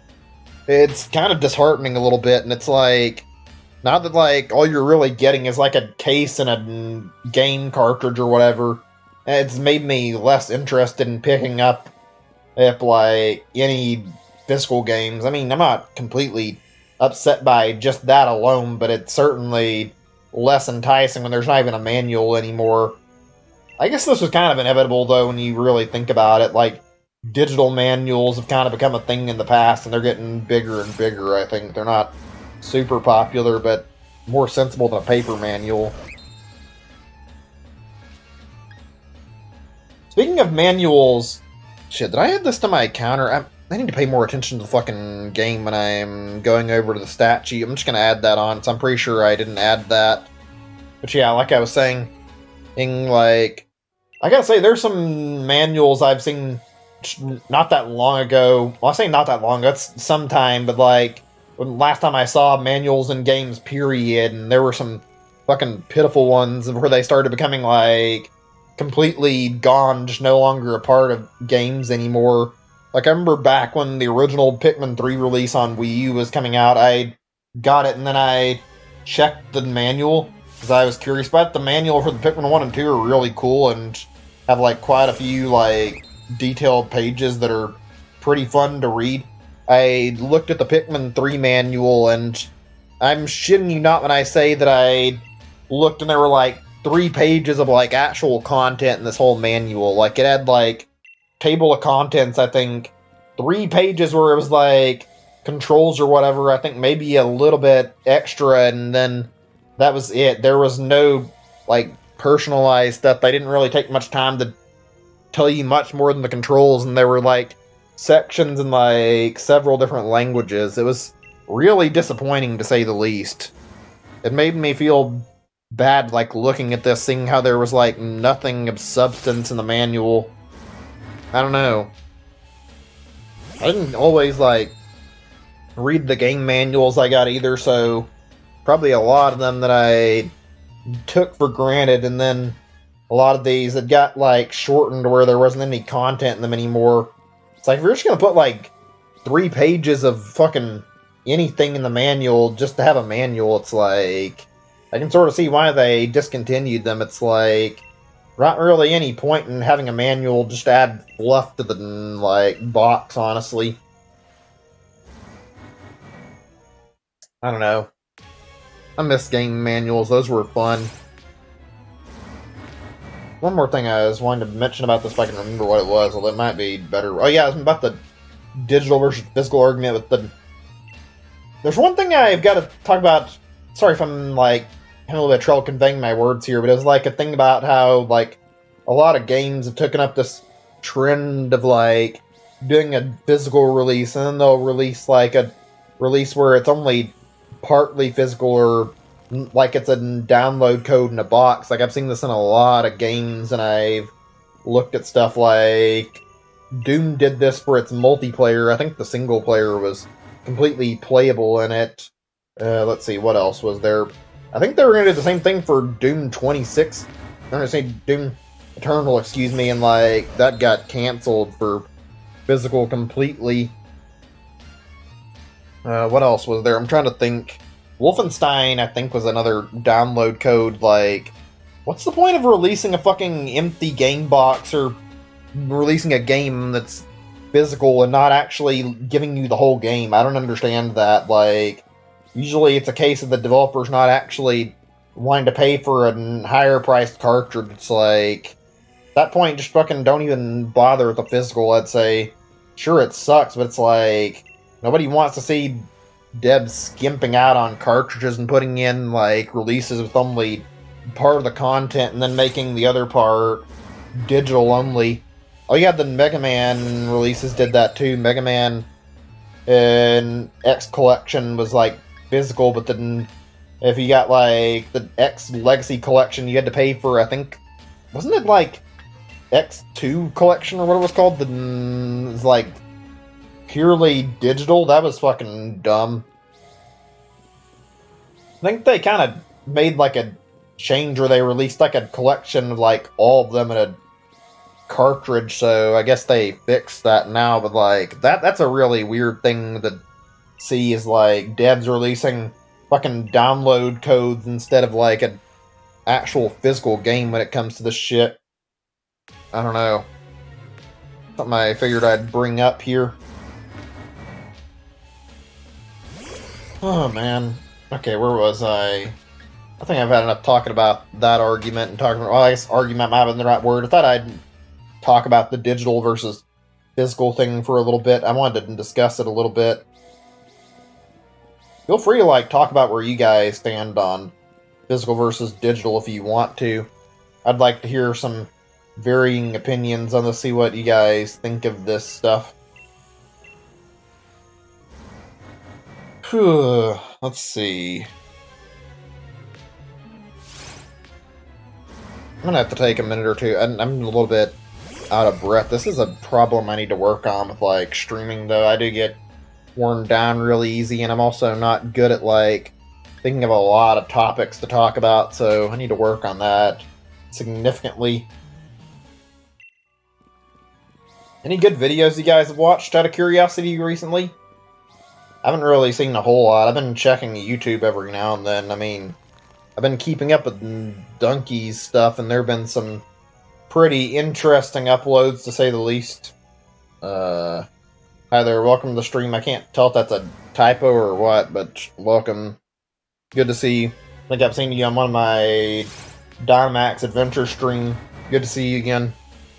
Just talking about whatever right now. Let's see. There hasn't been a lot that I can think of on YouTube that I've seen that's new. I've been watching, like, a lot more Twitch streams than usual, though, and, like, trying to expand on watching some new people, maybe, in my spare time. Not really a lot that I've been interested in looking at. I've found a weird, like, amount of fun checking out, like, some RP streams on, like, Twitch, though. They're not something I'd expect to be, like, really interested in, but, like, I guess, like, a year back or whatever, I found a thing where people were doing, like, GTA 5 RP. I was watching that quite a bit, and it was, like, fairly popular for some time.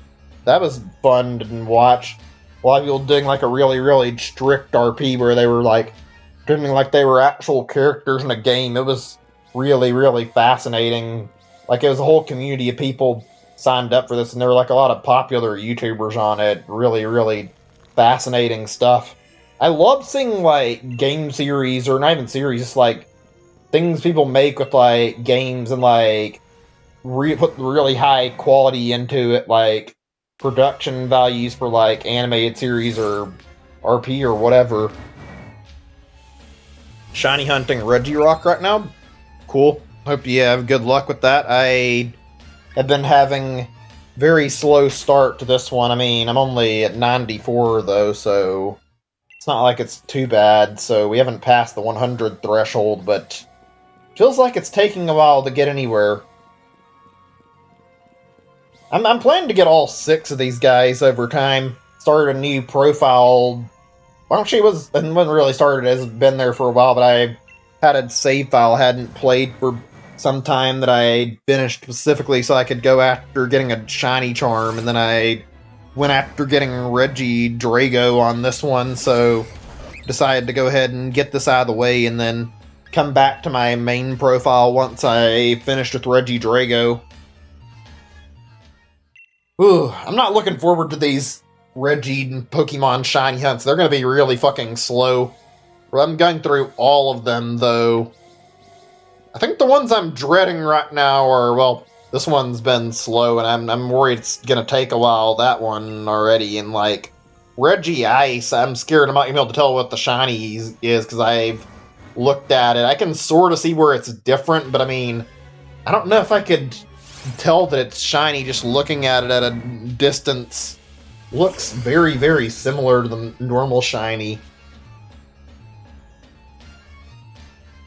Oh shit, I got distracted. Sorry, hold on a second. Let me add this to my counter.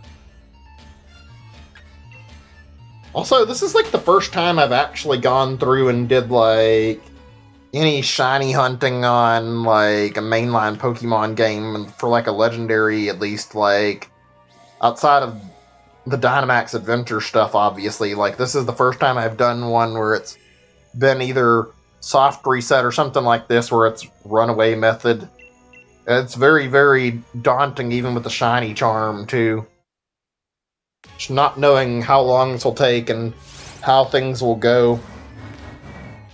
I actually have a really, really lame story I wanted to talk about that I'll bring up. Maybe not today. I think I'm going to wait until tomorrow to discuss it. It was about, like, a thing with Rayquaza and Gen 3. I think you guys could probably figure out what I'm going to talk about, though, without me saying it.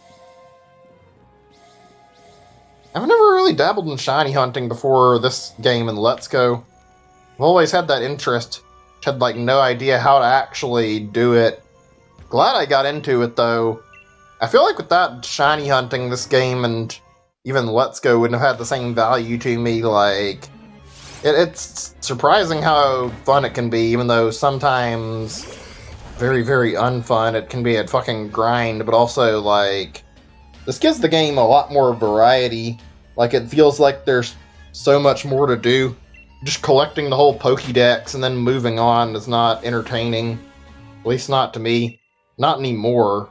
I was trying to get a living dex at one point, and I gave up on that. So, I mean, doing shiny hunting is alright. It's more fun to me than trying to get it in living dexes. Not shiny living dex, just a living dex in general. Whew, I don't want to talk about that story right now, the whole living dex thing. That's a thing I am still pissed off about. I brought it up on stream before. Closest I got was in Gen 4, and then things went kind of shit. Ugh.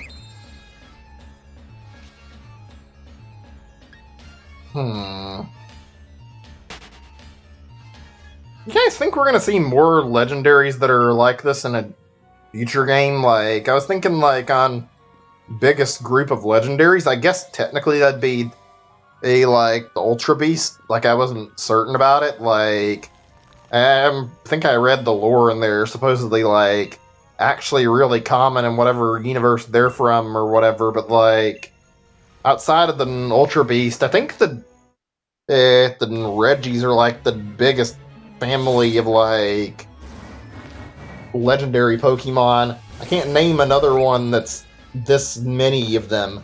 All different typing. Hang on a second. Like, it started off with Regi Ice, Regi Rock, Regi Steel, then they expanded to Regi Gigas a gen later. Now they've got these two in Gen 8.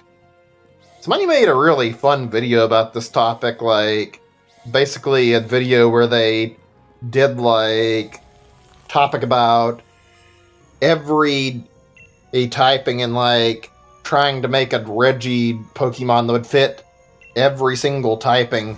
That's something I find fascinating. I'd love to see if they continue with, like, making more of them over future games and, like, see if they add in, like, more unique typings for the Regis. I'd be down for it. I think it'd be cool. I think this is, like, a good thing for potential of more of them. I mean, I hope they do better with the shinies, though, since the ones they just introduced aren't the best, and Regi Ice has got a kind of shiny, too, so I don't know. I was thinking on this exact thing, like, earlier when I mentioned this. I'd love to see them do, like, a Fire Regi or something like that. I feel like a Regi that's, like, Fire type and has, like, a body made out of flames or something would be really neat to look at, see what they could come up with for that. Also, I mentioned that video. I've never actually watched it. I need to sit down and watch it. I don't know how the things are. I just saw, like, the profile. Like, one of them was, like, a flying type, and it was really weird looking. I like the idea of seeing a Pokemon species that expands over every type, although I don't think that'll probably happen. I mean, we have Pokemon that can technically get every type. I think Arceus already filled that role. Speaking of types, you guys think we're gonna ever see, like another new type, or you think we're done with, like, Pokemon types? I know Fairy type got added in Gen 6, but I think that was for balance reasons. I don't think Fairy type was added for any other reason.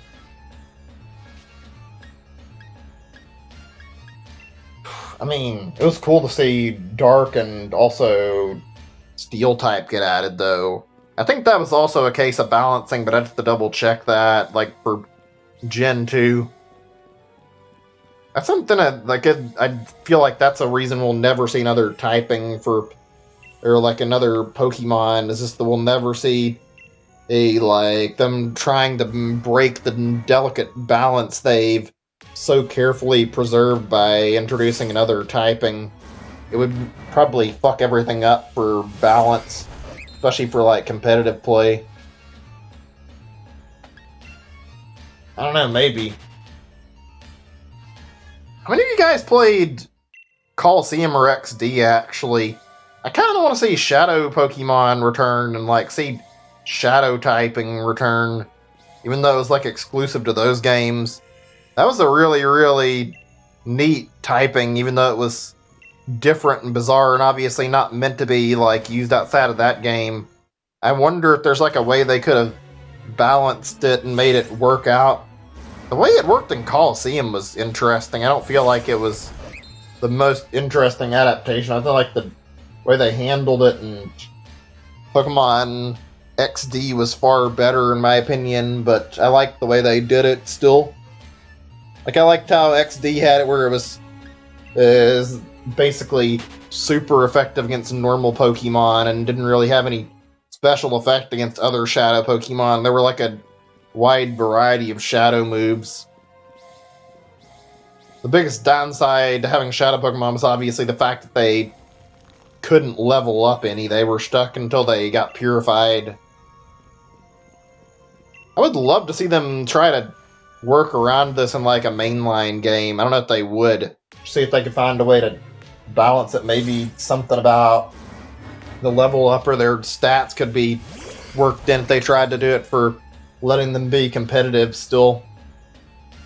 I'm sure people would want to keep them Shadow Pokemon to avoid making them weaker if they kept the whole thing about being super effective. I remember they added them to, like, Pokemon Go, actually. I have not played Pokemon Go a whole lot, so I don't know how the Shadow Pokemon implementation of that is. I don't really care for Pokemon Go too much, to be frank with you guys, so can't really give my thoughts on that.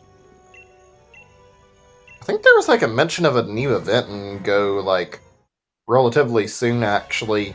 Apparently they're doing the Shiny Celebi part of the, like, Zaru movie through Go for, like, releases outside of Japan, which is really, really neat, because it's, like, apparently a guaranteed Shiny Celebi. I think I'm gonna get that. They're not going to bring it over to my Sword and Shield. I don't know about that. I'm going to wait and see if they do second gen Let's Go, and if they have the option to, like, transfer a Shiny Celebi over to that from Go, I'd be down to do that instead. I don't know. Still lame they haven't, like, released the lock on Mew, like, being transferred from Go. I don't really get some of their decisions when it comes to this stuff. Like, I think I tried transferring a Pokemon to Go from, like, or from Go to Home with, like, not using Let's Go, and it's locked out of going into Pokemon Let's Go, like, whatsoever. You bring it in, it only opens it up for being transferred into Sword and Shield. I don't get that. I don't know why you can't transfer it to Let's Go. I don't see why it's any different from doing it through the... No, it's bothering me, I don't have enough time to get my mic on mute. Give me a second.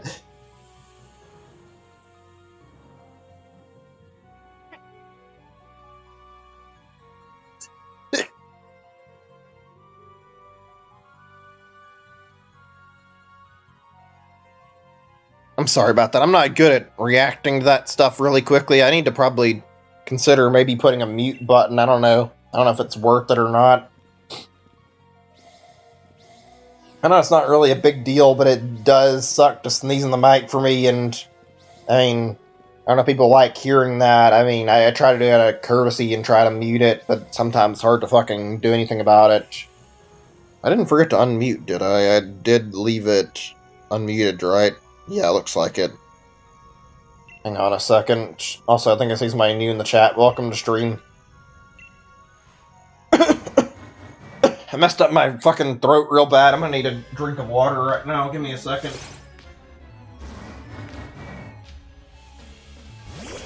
Oh, fuck.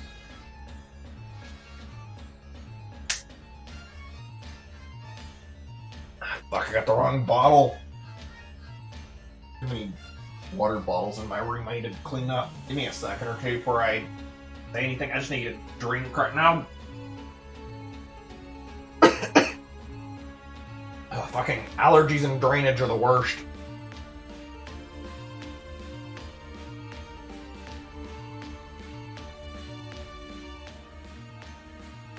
Okay, I think I'm alright. I'm not really sure. My throat feels a little bit funny still, but I think we might be okay now. Let me get over here and manage my counter again. Okay, I think we're good. Sorry about that. Oh. Hi there, welcome to the stream. Not sure how you say that. Xiao Pickly? I don't know how you say it, but if I said it wrong, my bad. I guess I'll just say Pickly, that's right. Welcome to the stream. Just doing some shiny hunting. Hope you enjoy your stay here. Been talking about a lot of things. Namely, just like various topics about like Pokemon, shiny hunting, video games in general, or whatever. Hope you're doing good. If you're still here to listen. If not, it's not a big deal. By the way, anybody been doing any fun shiny hunts right now? Like any interesting stuff in their spare time? I have really just been not really doing anything, excuse me, shiny hunting related for a while. I'd been waiting until I could do more on stream so that I could go after more Dynamax Adventure stuff on stream now that I've got like mostly targets that I wanted to hunt on stream, and I didn't want to throw away any of my paths I've already gotten, so all of those I'm waiting until I'm done with some of my Regid shiny hunting right now. Once I'm done with this, we'll go back to doing a few Dynamax adventures, not this particular one, but I mean, once I get done with like 2 or 3 of these, I'm thinking. Shouldn't take too long to do all of them, at least I hope. We'll see. Who knows, this could be really goddamn long. Dynamax Adventures are really fun, though. I've enjoyed it. There's a lot of legendary Pokemon to go after in the Dynamax Adventures, too. Seemed like a few people who are, like, dead set on getting every legendary out of Dynamax Adventures and shiny. I could never fucking do that. It would just take too much time, and I don't have the interest to do it either. I feel like I would lose my mind sitting there trying to do that on repeat, wasting God knows how many hours sitting there, or like going after each target. It took me a while to get my Groudon, and on top of that, I want to do Zygarde, and like those alone, or I can imagine like Zygarde's gonna take longer than Groudon. I have no idea though, and I'm scared of even going after hunting it. What's everyone's favorite legendary Pokemon, if anybody wants to talk about that? I don't know what my favorite is. Feel free to include Mythical, or if you want to, you can categorize it and talk about Mythical as a separate thing. I don't care either way. Something I think is worth discussing. Give me a second or two. I'm going to check on something. Just need to check one little itty-bitty thing on my stream before we continue. I need to make sure my chat's okay, because I don't see messages very often, and I'm not sure if it's working still or not.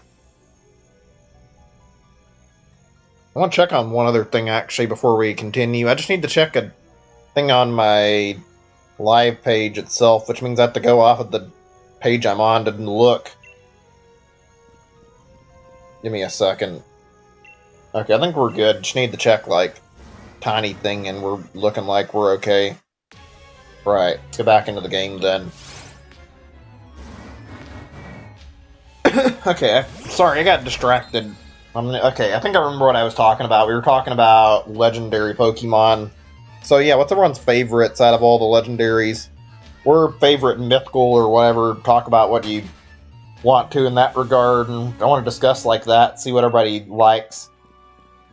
I'm not too certain of my all-time favorite. If I had to pick, I would probably go towards like Rayquaza or maybe potentially Giratina.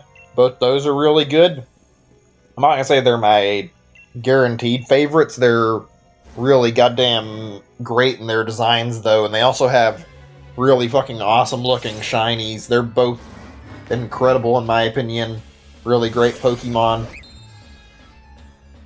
Giratina is just cool as fuck. The whole concept of a fucking dragon that can travel between dimensions, and it's a really fucking amazing looking origin form is something I find really badass. Like, I love the way Giratina looks. I didn't feel like it's no wonder a lot of people like it. It just looks cool. The shiny colors, my god, they're fucking sick. I remember when they revealed that in, like, Pokemon Platinum. That was a fucking amazing moment to see that the first time. Giratina in that game just looks fucking badass. Really badass. Great Pokemon. I almost wish you didn't need to have a held item to keep it in origin form. It looks fucking good, really good. I think we're on 116. Let me add that up. As far as Rayquaza is, I'm not sure why I'm so particularly attached to Rayquaza's design. I think it's because the fact Rayquaza is just, like, pretty cool looking. It's a decent Pokemon. It's got a different feeling to it than, like, the other Pokemon and, like, the trio it's involved with, since it's, like, over the sky, whereas, I guess, Groudon and Kyogre's technically, like, land and water, but doesn't impact them the same way. Just there to, like, try to break up the fight. I like Rayquaza. I think he's really cool looking. Got a great goddamn shiny, and overall the design and, like, the way it's, like, meant to be terrifying dragon, it feels like it fits its role really well. It's also fucking powerful and not something you want to fuck with. Out of all three of them, he just has a cool looking design. I don't think there's anything else I could say about it, because there's not really anything I can think of that I can add to this, unfortunately. Like, I do like it a lot. I don't like the Mega version too much. I've looked at it. I didn't really play Omega Ruby and Alpha Sapphire too much, so I didn't really get a good chance to look over, like, Mega and Rayquaza and Primal Groudon and Primal Kyogre, so I didn't really see those three a whole lot. I like the way the Primal versions look. I don't really care for Rayquaza's Mega, though, if I'm being totally honest. Also, Gen 3 has some pretty good legendaries. Like, for the record, if anybody's curious, I'm planning to go after all of the legendaries from Gen 3 and try to get my hands on all the Regis, both the Latios and Latios duo there. I want to get my hands on, and actually, I think I mentioned the trio if I didn't already, like, think of, like, what's the right word for it? I don't remember what the name, Box Art Trio, that's it. Yeah, I want to get their trio, and I just want to get all the legendaries from Gen 3. They look really good. I want to get them in shiny. Gen 3 has, like, some really good Pokemon design, in my opinion. It's like one of the last Pokemon games I remember I played that I really, really connected with, actually. Good game, frankly. Don't know why I didn't like Omega Ruby and Alpha Sapphire, though. Like, I genuinely loved Gen 3, and I picked that remake up. I just couldn't get into it for some reason. What's everyone's favorite gen? I'd hate to ask this because I think I probably said this before, and I apologize if I'm repeating a topic, but, like, I don't recall saying this too many times. Personally, for me, I think it's Gen 2. Gen 2 is really fun. It's also one of the best sequels, in my opinion. Really goddamn good way to continue Red, White... Or, when I say Red, White, I don't know, because my brain was thinking of Colors of America for some stupid reason. Red, Yellow, Blue, you know what I meant to say. And also the green version that's Japan only. Hold on a second. I need to move my position again in just a second. I think I'm going to cut the stream off about 3 hours. I hope that's okay. I was going to do a long stream today. I don't think I'm in the mood to do a super long session, though. I mentioned earlier that I was planning to do more, and I didn't really get set up the way I was wanting to for stream, so I'm going to cut the stream short around, say, 3 hours, just because I feel like I want to make a longer session tomorrow and play more then, rather than do a long session today. Oops, shit. Need to be ready to add this. I'm not being too careful about something. Hold on a second, let me check something. Okay, I can add another like that. I was trying with my key binding I added on my keyboard would work, and I hadn't been using that at all. Maybe I should be doing that. I wish I could set something on like a phone or something so I could just have my phone handy and then, like, click up a counter when I want to and have it updated on OBS, but I don't know if that's even possible. That'd be pretty cool, though, if it was. I don't know. Whatever. Let's talk about Gen 2 a little bit. Gen 2's good. They had a lot of cool stuff. Friendship meter, bug catching contest. God knows they added a lot of brand new Pokemon. They expanded the Kanto region. They have like a bunch of new stuff in it, excuse me. They also, like, I thought they did a good job, like, making Johto and making Kanto and Johto feel, like, believably, like, linked together. Like, all the different changes they made, like baby Pokemon, eggs, all that stuff, like, I think shinies were introduced in Gen 2 as well, and my god, they made some good-ass changes and they did the Gen 2 stuff. They genuinely added a lot of really, really cool features to Gen 2. I love playing that game, and I love all the Pokemon in it. I feel like Gold and Silver are some of my favorite Pokemon games. I could go back to them practically any day. Heart Gold and Soul Silver are fantastic remakes, too. Can't stress that enough. It's no wonder it's my favorite gen. Everything in that game just feels right. Gen 3's really good, too. Gen 3 might be kind of close to Gen 2 for me. If I had to pick another favorite, though, probably Gen 5. I just like the way Gen 5 handled the whole thing of, like, the storyline particularly. Unfortunately, I didn't really play Black and White 2 very much. Like, I got only so far in before I actually was... Or before I actually put it down, excuse me. Like, Black and White are good games. The whole story with Team Plasma and talking about liberating Pokemon was fascinating and interesting and far deeper than, like, any normal Pokemon plot. I enjoyed hearing about, like, the characters' motivations and seeing what they had to say. Like, it felt like it actually kept me engaged. And also had the best rival in the series, in my opinion. They did a good job with a lot of aspects of it, even if there were some aspects I didn't like. Like, I wasn't a fan of all the new Pokemon designs, but it was a brave and pretty cool move to see them, like, separate it so that it was all just, like, a bunch of new Pokemon in a region for the first game, and literally just those new Pokemon, showing they had enough guts to say the Pokemon designs stood out on their own, even though some of their designs were kind of ugly. Excuse me, ugh. One thing I don't really love about Gen 5, I don't really hate it either. Like, they did Dragon Pokemon for Legendaries 2 gens in a row. Like, I've seen people argue it's, like, more like, oh, well, there's these Pokemon where there's, like, a Dragon type in the gen, and it's like, that's not what I'm talking about, and I don't think it's what anybody talks about when they discuss this. I'm pretty sure they're talking specifically about how the mascots were dragons. Like, Gen 3 having Rayquaza doesn't really count in that regard. It's just one mascot out of 3 of them. Whereas in Gen 4 and 5, all the mascots are dragon Pokemon.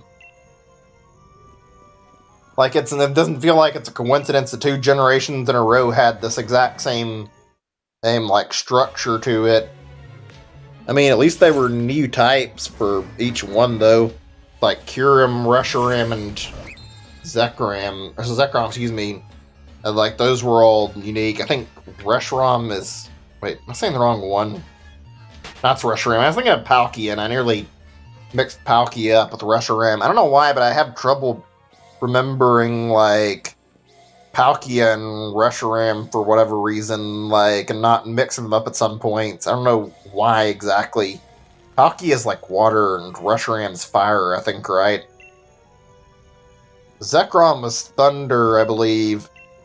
Dogasteel, and then Kyurem and Giratina are ice and ghost, so yeah, they were all 6 different types. One thing I didn't like about Gen 5... Hold on a second. Throat. Ugh. But yeah, one thing I didn't like about Gen 5 was the whole thing where they teased, like, a fusion with, like, the dragon Pokemon, making it out like, oh yeah, there's this original dragon that they never showed to us in Gen 5, and it feels like it was meant to be shown off. Like, they never did this, even in, like, Black and White, too, and it's like, I don't know, I don't like that they tease that and mess with us, and then they go into the next game and they don't actually give us anything to go off of there. They just give us, like, 2 different cure infusions. Would have loved to have seen what the actual, like, proper fused form of, like, all 3 of them looks like. That would have been really cool. I hear a lot of people, when it comes to Black and White, talk about, like, how they don't particularly want to have, like, a game where it's, like, a new, or not new, like I said, remake of Black and White, so I wonder how particularly likely, like, a Black and White 3 would be instead of, like, a remake. I mean, I wouldn't be against a remake. I'd be down for whatever. If they remake Black and White, though, they're probably going to have to remake Black and White 2 as well, so I wouldn't be against a Black and White 3. See them do a new storyline, see what they come up with, see if they can continue it and give us more story from the same Pokemon region we've already been to. Maybe finally let us see that fucking fusion. I don't know. Either way, it wouldn't really bother me too much whatever they do with it, but I mean, I'd like to see Black and White get a remake or eventually get, like, a new game. I don't think I'm going to be buying any more Pokemon stuff after, like, the next Let's Go game. I don't think I'm going to even buy a Gen 4 remake. Maybe I'll reconsider that. I don't intend to get Gen 9 if they don't go back on Dexit, though. I don't have any urge to. I've kind of felt really, really disheartened seeing them cut the Pokédex, frankly. I'm sure they've restored it some, but I'm not really big on having Dex cuts in the first place. Something that bothers me quite a bit. I didn't pick this game up because I was super interested in it either. Somebody bothered me to get it, and I should have held my ground instead of buying it, but whatever. Well, my throat, my nose are bothering me a little bit. I don't know why I'm getting all stuffy right now. I should have taken some allergy medicine before I started. I don't know. Fuck. See, somebody dropped by the stream and liked it. Thanks for that. I appreciate that. Oh shit, did I forget to add up a new Regidrago on the counter when I was doing that? I need to pay attention to my counter, though. Oh, my nose is acting funny. Anyway, whatever. Let's just continue talking about stuff. Let's see, what all can we talk about right now? I wonder what we're going to be getting for new games next year, though. I've talked about it a little bit, but, like, I think next year might be more exciting, assuming coronavirus doesn't fucking potentially fuck everything over again, and that unfortunately seems like it could happen, because it seems like Nintendo's release schedule got harmed by the virus. Just a really, really disappointing year with the amount of stuff we got not being very much.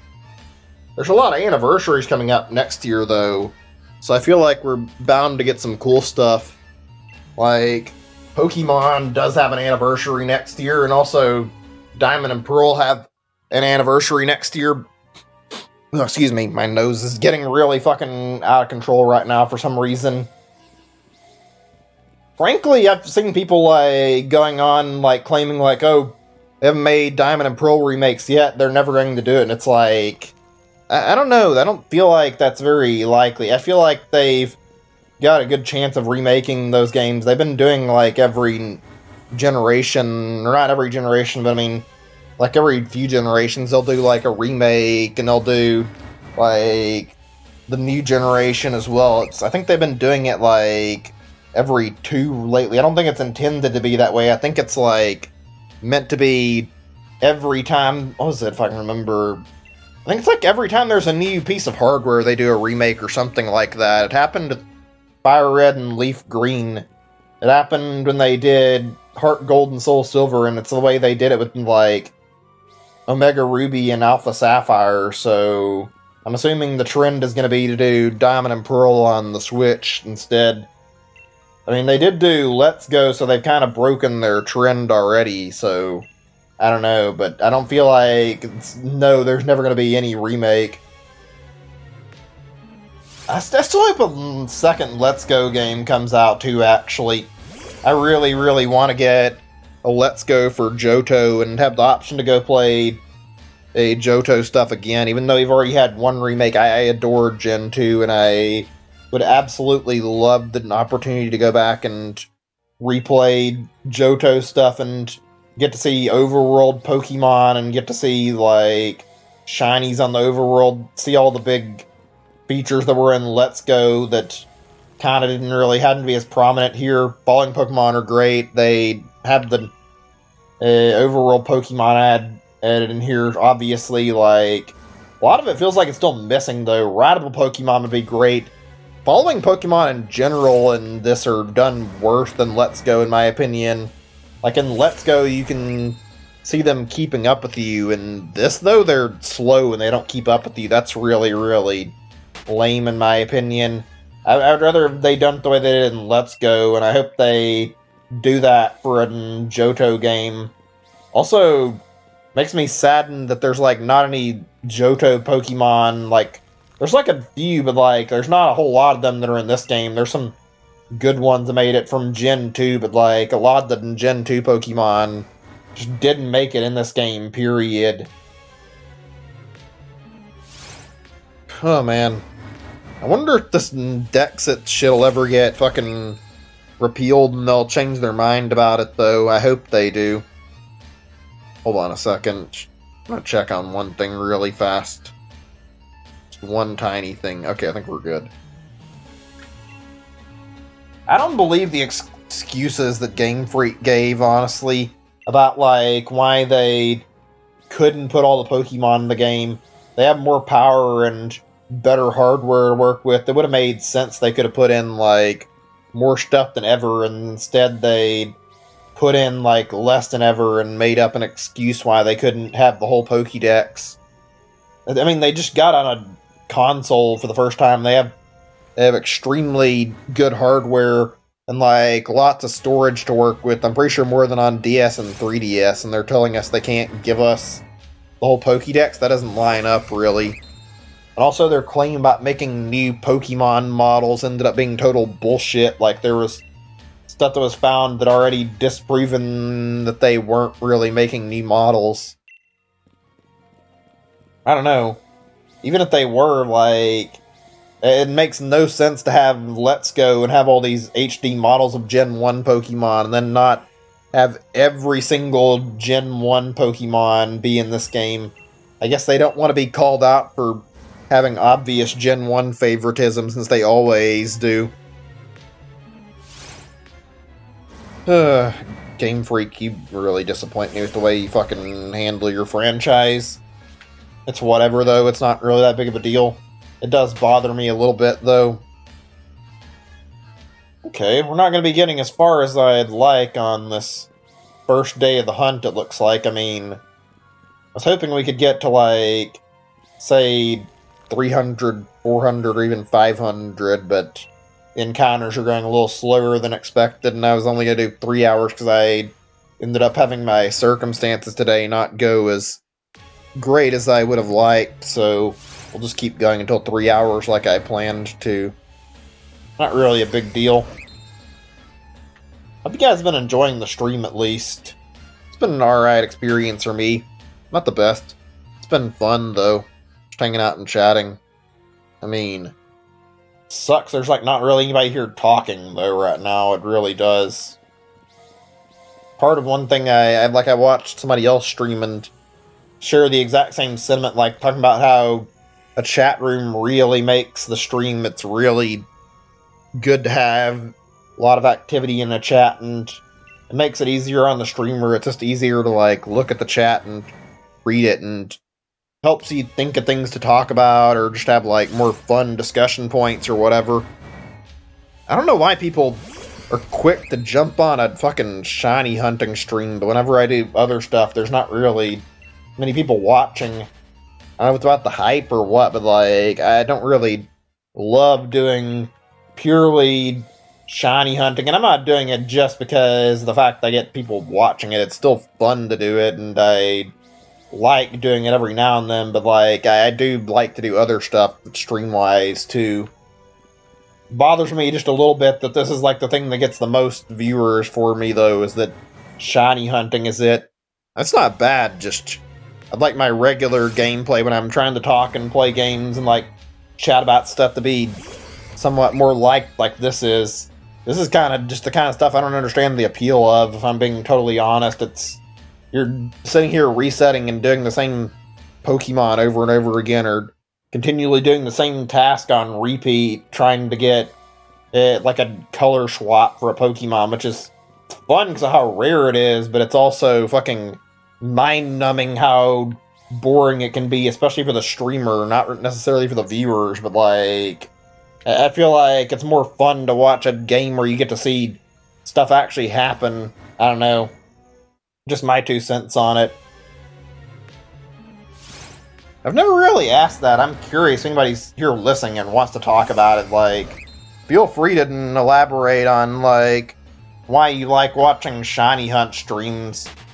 Personally, if I want to see a reaction to something, I'll just wait until I can actually watch a reaction video later or whatever. Like, I'll check in every now and then when I'm bored and don't have anything better to do, but like, normally I'd rather go look for another game to watch if I'm really interested. Oh, man. I need a second or two. I'm thinking a little bit out of breath. I've probably been talking so long, it's a little easy to get distracted here.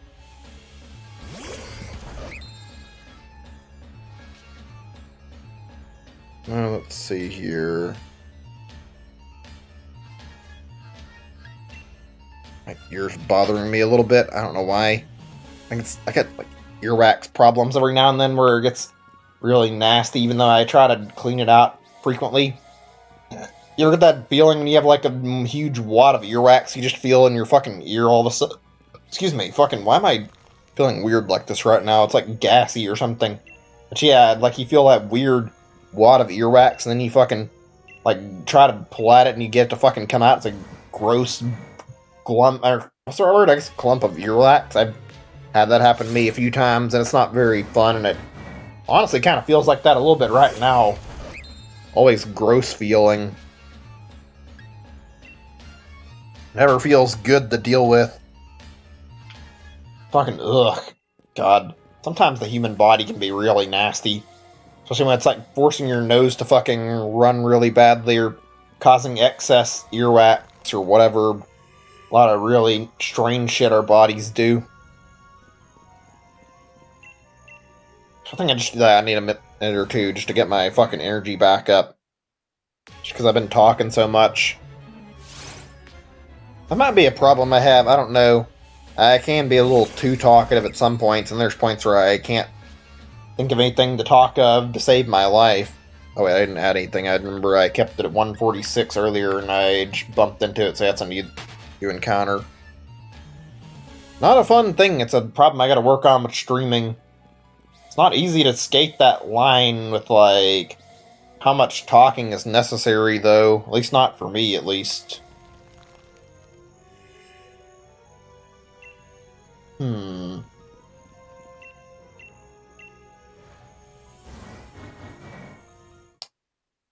trying to think on what all I do have that I want to talk about.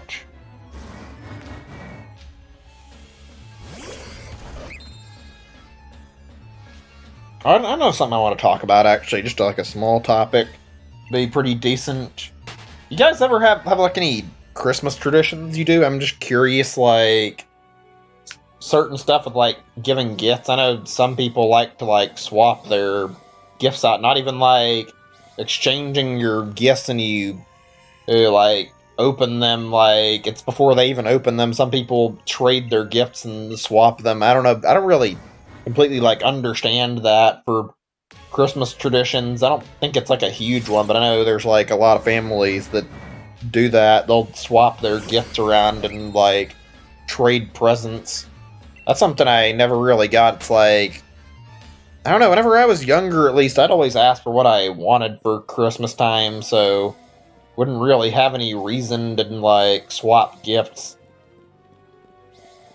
I mean, I can see that when you're done with, like, opening presents and if you find stuff you don't really want, maybe trade presents of people. Like, no kid enjoys getting clothes for Christmas, and then when you're an adult, that's more important, you get them, like, usually end up needing them. Never thought I'd end up wanting clothes for presents, and it's like, yeah, when you get older, life changes, things can get fucking rough sometimes. Oh, man. Let's see. Trying to think on, like, any traditions we might do that I've forgotten about. I mean, at least when I was younger, like, my parents would always let me and my brother, like, open up, like, one gift, like, on Christmas Eve, and then the rest we'd have to open up the next day instead of doing them all, like, yeah, we'd have to do it one and on, like, Christmas Eve at most, and then we'd have to worry about opening up the rest later. I don't know how many kids got to do that. You get to open up, like, a present early. I don't think that's, like, too uncommon of a Christmas tradition, though. Oops. Let's see. We also like to watch, like, movies every year. That's usually fun. Like, watch, like, a Christmas movie or two. Probably see a lot of the repeats, though, and a lot of the same stuff every year. It's always, like, there's sometimes some good new stuff. Like, I remember watching, like, this movie's, like, what's his name? Robin Williamson, I think, if I'm not remembering that wrong. And, like, he had some pretty fun stuff to watch. He did, like, a lot of those, which is a little weird, but I remember, like, watching him do like, the whole Santa Claus. I mean, I'm not thinking the right person. I'm thinking of another, or, like, Christmas movie, probably. I'm thinking of, what's his name? Tim Allen. Like, he's in a lot of Christmas movies. Like, I've seen quite a few by him. Like those Santa Claus movies or whatever they were called, the ones where he was Santa Claus, he had took over for Santa or whatever, and then, like, one's about Mrs. Claus, another one's about, like, some evil Santa. It's a weird set of movies, frankly. Not your normal set of Christmas movies, to say the least. What's everyone's favorite Christmas movies, out of curiosity? I don't know what mine is off the top of my head. I don't hear anybody ever talk about, like, the original Home Alone very much. In fact, I don't know if I've ever watched it properly. I've seen Home Alone 2 on TV quite a few times, though, and I remember that one pretty well because it's on, like, every year, and it feels like we end up seeing it fairly often. There were a lot of good Christmas movies that I watched when I was younger, though. A lot that I enjoyed watching, too. Like, I remember watching the Rudolph the Red-Nosed Reindeer movie. That was a pretty fun movie to go through. Really, really enjoyable. Also, the Frosty the Snowman movie, like, really good, like, CG for the time, or production for, like, any of those. Those were fun, really simple things. I also like the ones that are, like, weird and have, like, a little twist on them. Not that bad, just, like, really strange stuff that's not strange, you know what I'm trying to say, like, different Christmas movies. There's some interesting ones out there, though. Not one that I like, but, like, that Christmas of the Crank things. I've seen that a few times. I'm not really big on it, though. Let's see. What else? Can't remember. I think it's called, like, Ollie the Red-Nosed Reindeer or something. That's another one that's interesting. Maybe I have the name of that wrong. It's about some dog that ends up pulling, like, Santa's sled and saving Christmas, and it's like a parody of Rudolph the Red-Nosed Reindeer, I think. Really, really interesting movie. It's an animated movie. It's not the most amazing movie I've ever seen. It was pretty good, though. I don't think I've ever seen a movie on it. Maybe I'm wrong, but, like, I know one thing I've read about from, like, traditions around, like, Christmas is, like, I've read about, like, all these old legends about Krampus or whatever, and for anybody who's not in the know, Krampus is like a really, really old and really, really weird, like, Christmas tale. I think it's about, like, some demon or whatever, like some goat demon or some shit, and the idea is that Krampus takes, like, all the naughty kids, like, by the end of the year around Christmas time, and kidnaps them. I think he makes them work on, like, toys or something. I don't remember what the fuck Krampus is like. Excuse me, I don't know why my stomach's acting weird right now, but yeah, Krampus has, like, a really, really weirdly written story that doesn't make a lot of sense. Like, it's a very, very bizarre thing to read up on, and I don't think I've ever seen a movie that focused on Krampus before. I'm gonna have to look and see if there is one, or if there's, like, more than one that I don't know about. Let's see, I'm trying to remember any other good ones. I know one that I can mention. I'm gonna save that topic for just a little bit before I go to that one.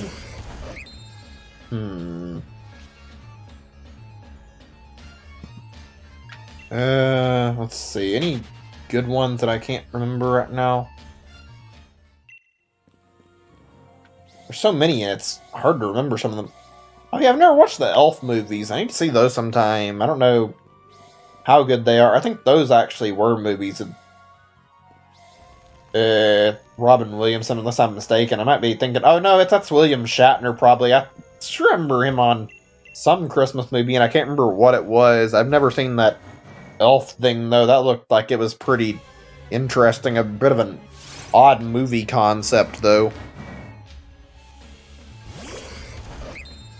There's another one that was really good, and I don't remember the name of it. I wish I could.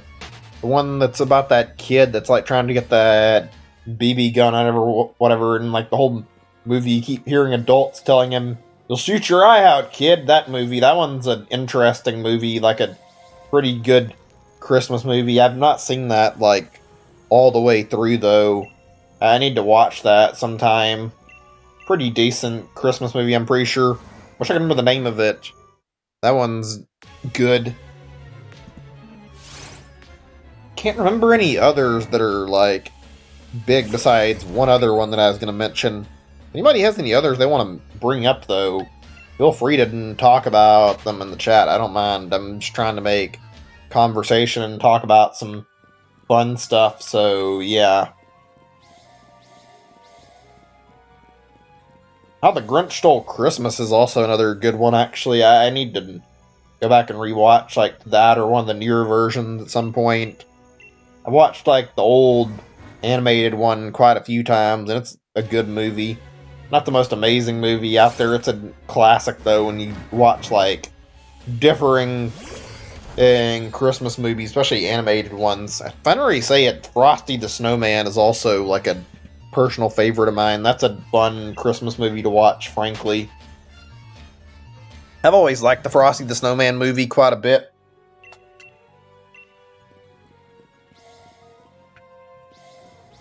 I think there was, like, a rumor of, like, a Grinch, like, prequel movie that's being made by the same guy who made the Minion movie. I don't know how that's going. I don't know if I'd want to see that. It seems like it might not be very great or very worth bringing up in the first place. I don't know. Their Illuminations, or what they're called, that place, I don't know if they make the best of movies. I never really enjoyed their stuff too much, to be frank. Despicable Me 1 was a pretty alright movie. I didn't really care for the second one, and I haven't watched the Minions movie because I haven't wanted to. They don't look very good.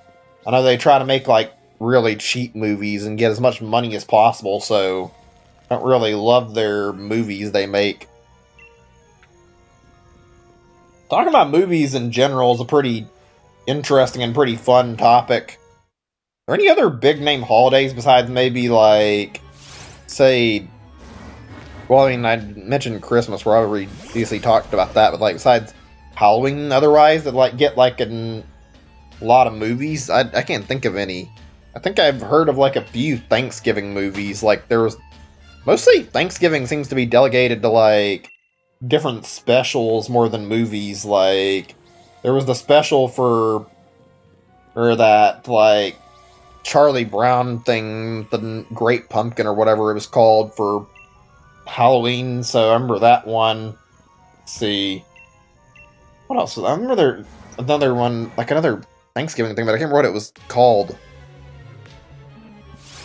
Shit, I don't know why I have so much trouble remembering these. Yeah, this is just my luck that I try to think of any, and I can't remember any off the top of my head. I know there's some, but whatever. Not really a big deal.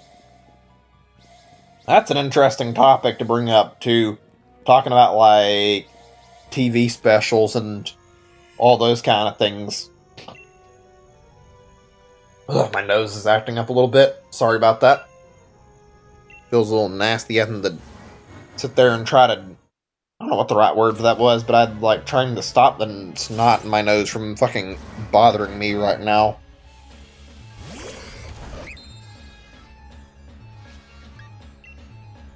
I think I'm gonna take like in just a second. I'm gonna go grab like a snack really quickly. I'm not stopping until we get to 200 Regidrago at least. I was gonna go on for a full 3 hours, but I'm gonna say we'll stop at 200 encounters tonight. And after that, we'll continue tomorrow. I want to do more of this. I'll be right back, though. I'm going to mute my mic for just a little bit and give myself some time to like let my brain be active and think.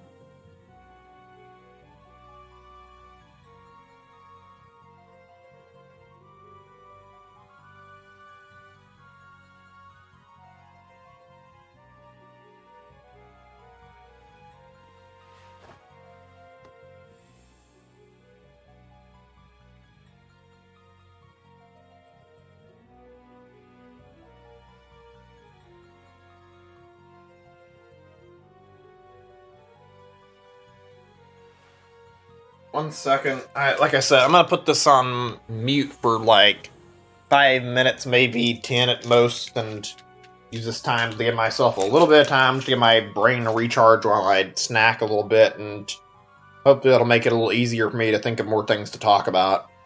So, see you guys in a few. I'm gonna keep the mic off, but I'll still be doing more resets or more I say more runaways for this. Sorry about that. I cut it off just a second too early. Let's mute now.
Sorry about the overly long mic mute.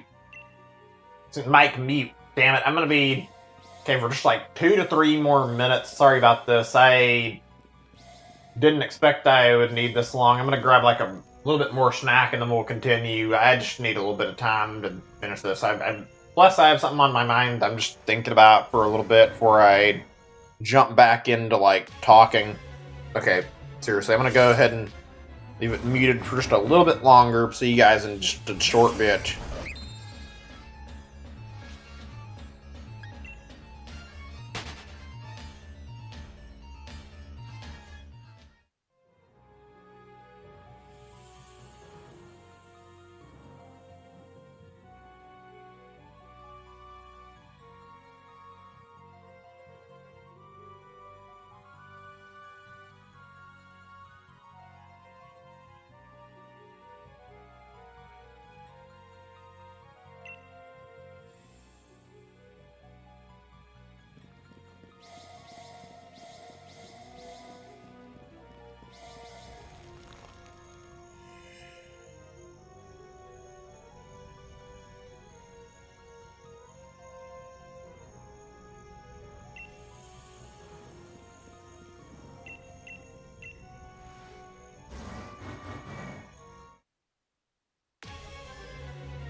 Alright, I'm back. Sorry about that, excuse me.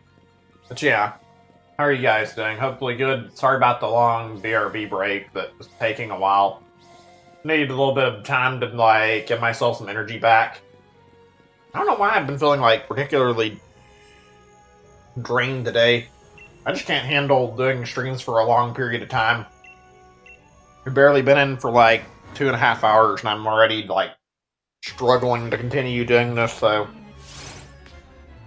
Part of my problem streaming, yeah. Not good at keeping my stamina and also my talking points up for long periods of time. I need to work on that. I'm not the best at it, as you guys can obviously tell. I mean, I wouldn't say it's terrible, but it's not great either. Like I said, chats just help with, like, making more talking points, more things to discuss, more things to keep in mind. Got some candy. I got, like, a pretty big bag of, like, a little bundle of things, if that's the right way to describe it. I got, like, a bunch of candy when I was at Walmart, though. This bag was one of the things. I got several good things. I got, like, a thing from... I don't know, it's like an assorted group of candies, and I also got, like, some Kit Kats, and I think there was something else. I got these, like, cordial cherry things that are pretty good, too. I've never really had those. They tasted good. Also, like, some, like... There are these like assorted chocolates you can get that I didn't buy them this time, but I had them last time I was down there. I think they're called like Russell Stover assorted chocolate or whatever. But they're really good. They're some of my favorites.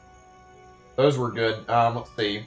Kit Kats are great. I didn't miss ones I had for like Valentine's Day. Not something I gave them, something I found in the store. It's like cherry flavored or something. They're like, I couldn't remember the name of it completely. It was something around like cherry or something. It was really, really good. It was like flavored like a cake or something, and it was so tasty. I wasn't sure I was gonna like it, and then I tried it, and it was so good. Genuinely some of the best like candy I've had. I only got one bag of it, but it was fucking awesome tasting, and I didn't mean to do that. Whatever. I mean, I wonder if the sleep status will stay between like each reset when I do this, or not even reset, but like each encounter. Not that it matters. Either way, it's not gonna be a big deal. What are your guys' favorites in terms of snacks or candy, out of curiosity? Kit Kats are one of my favorites. Any specialties you guys have in, like, your home country or wherever you might like, or, like, the state, wherever you're in, like, just curious, even if it's, like, anything in particular, you know? I've never seen a candy shop. I've seen one that was, like, around, I don't know if it's still around, like, they do, like, specialty candy. Go look there sometime. I'm bored, maybe, because I've never been in there. I have a really big sweet tooth. I'll say I eat quite a lot of candy when I probably shouldn't eat more than necessary. Stuff I got from Walmart is actually really good. Most of it's like, I think, Willy Wonka stuff. But I also got some other good stuff. I have some Nestle Crunch and Butterfinger that are in this bag as well. There's some gummy thing. I don't know what they are. They're like little worms. They're pretty good. Those taste really nice. They remind me of like those sour candies, but they're like sour and sweet, just so the taste is really good. Like it, I think the sweetness like cancels out the sourness. Those are good. Not Sour Patch Kids. They're some sort of gummy worm, like I said. So I'm not sure what they're called. I'd have to look at the packaging and like see what it says. Willy Wonka candy is really good. I remember that movie, actually. We can go back to movie talk in a second and talk about that stuff, but I'm gonna wait before we do that. Like, their candies, oh my god. All the stuff I remember eating from there are good. Those gobstopper things are pretty good, despite being very interesting. They're just like a little thing you stick in your mouth that looks like a jawbreaker. It's not as big, but like, good flavor, honestly. 3 of them in a package, and they're really sweet to eat. They're pretty good, in my opinion. Those are nice. I don't see those, like, very often. I don't think I've ever seen a standalone package of just gobstoppers anywhere, actually. So got a really fucking weird name, so I'm not surprised they're not the most popular of the candies. Nerds are my favorites, I think. Nerds are just really good. Some really good Willy Wonka candy that I genuinely enjoy snacking on. They're really, really sweet. They're really, really easy to eat, and you can get a whole bunch of them in your mouth at once. Reminds me of M&M's, except I feel like with M&M's you're meant to eat them, or like eat them slower. Excuse me, and eat them one at a time. If you eat M&M's too fast, you don't end up enjoying it. You just let them melt in your mouth. It's a lot better, in my opinion.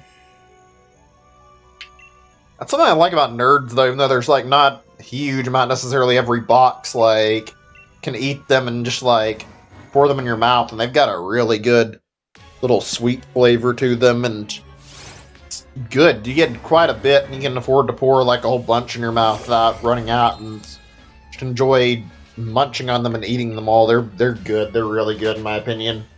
Nerds are some of my favorite candy. They're tasty. I don't eat them very often. It's really good, though.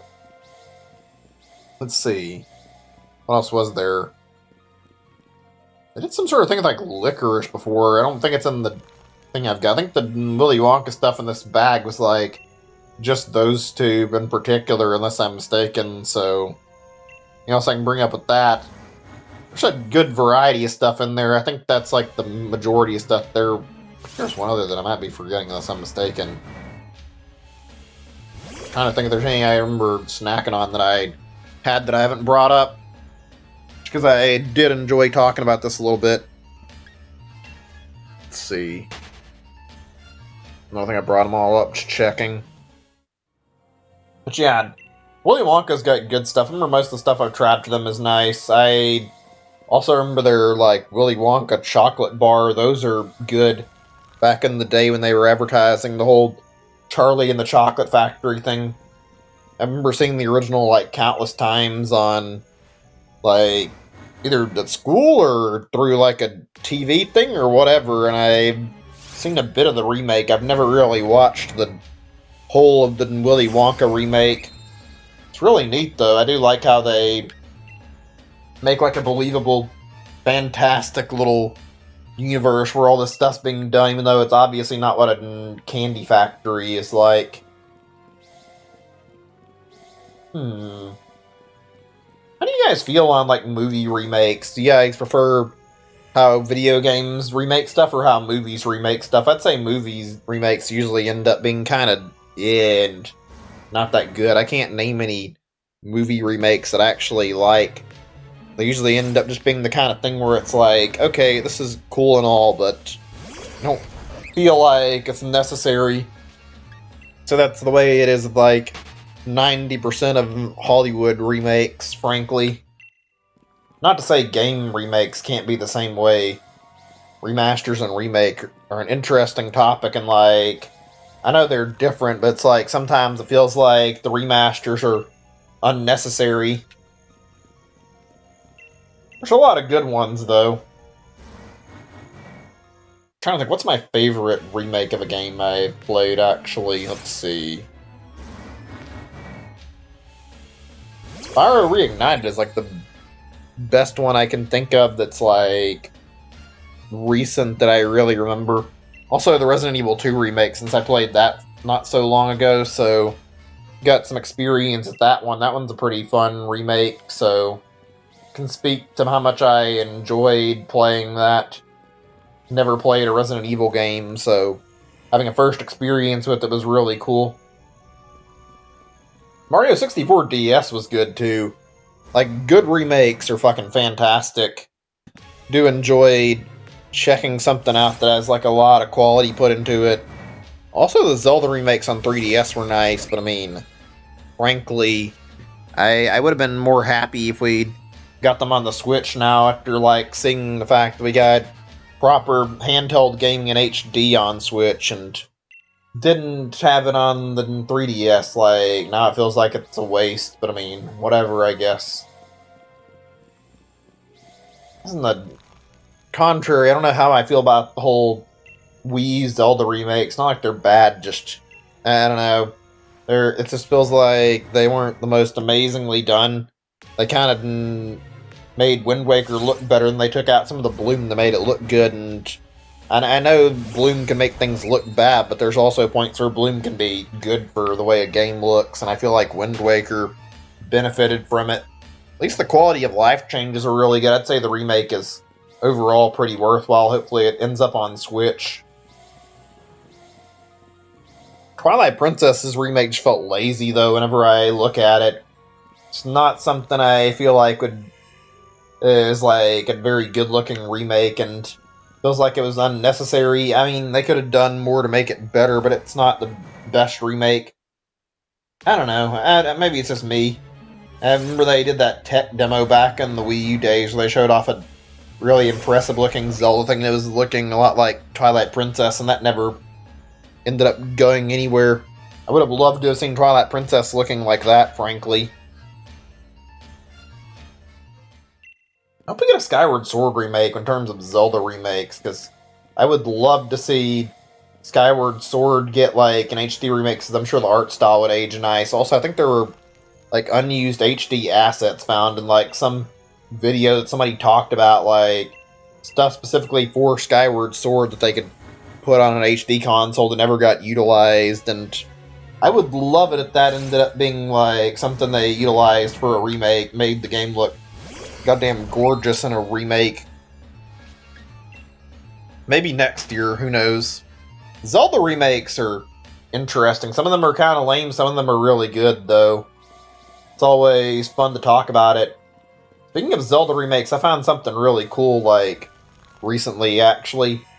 I saw, like, somebody remade or remastered to be more precisely, like all the CDI Zelda games except the last one that's not really that good.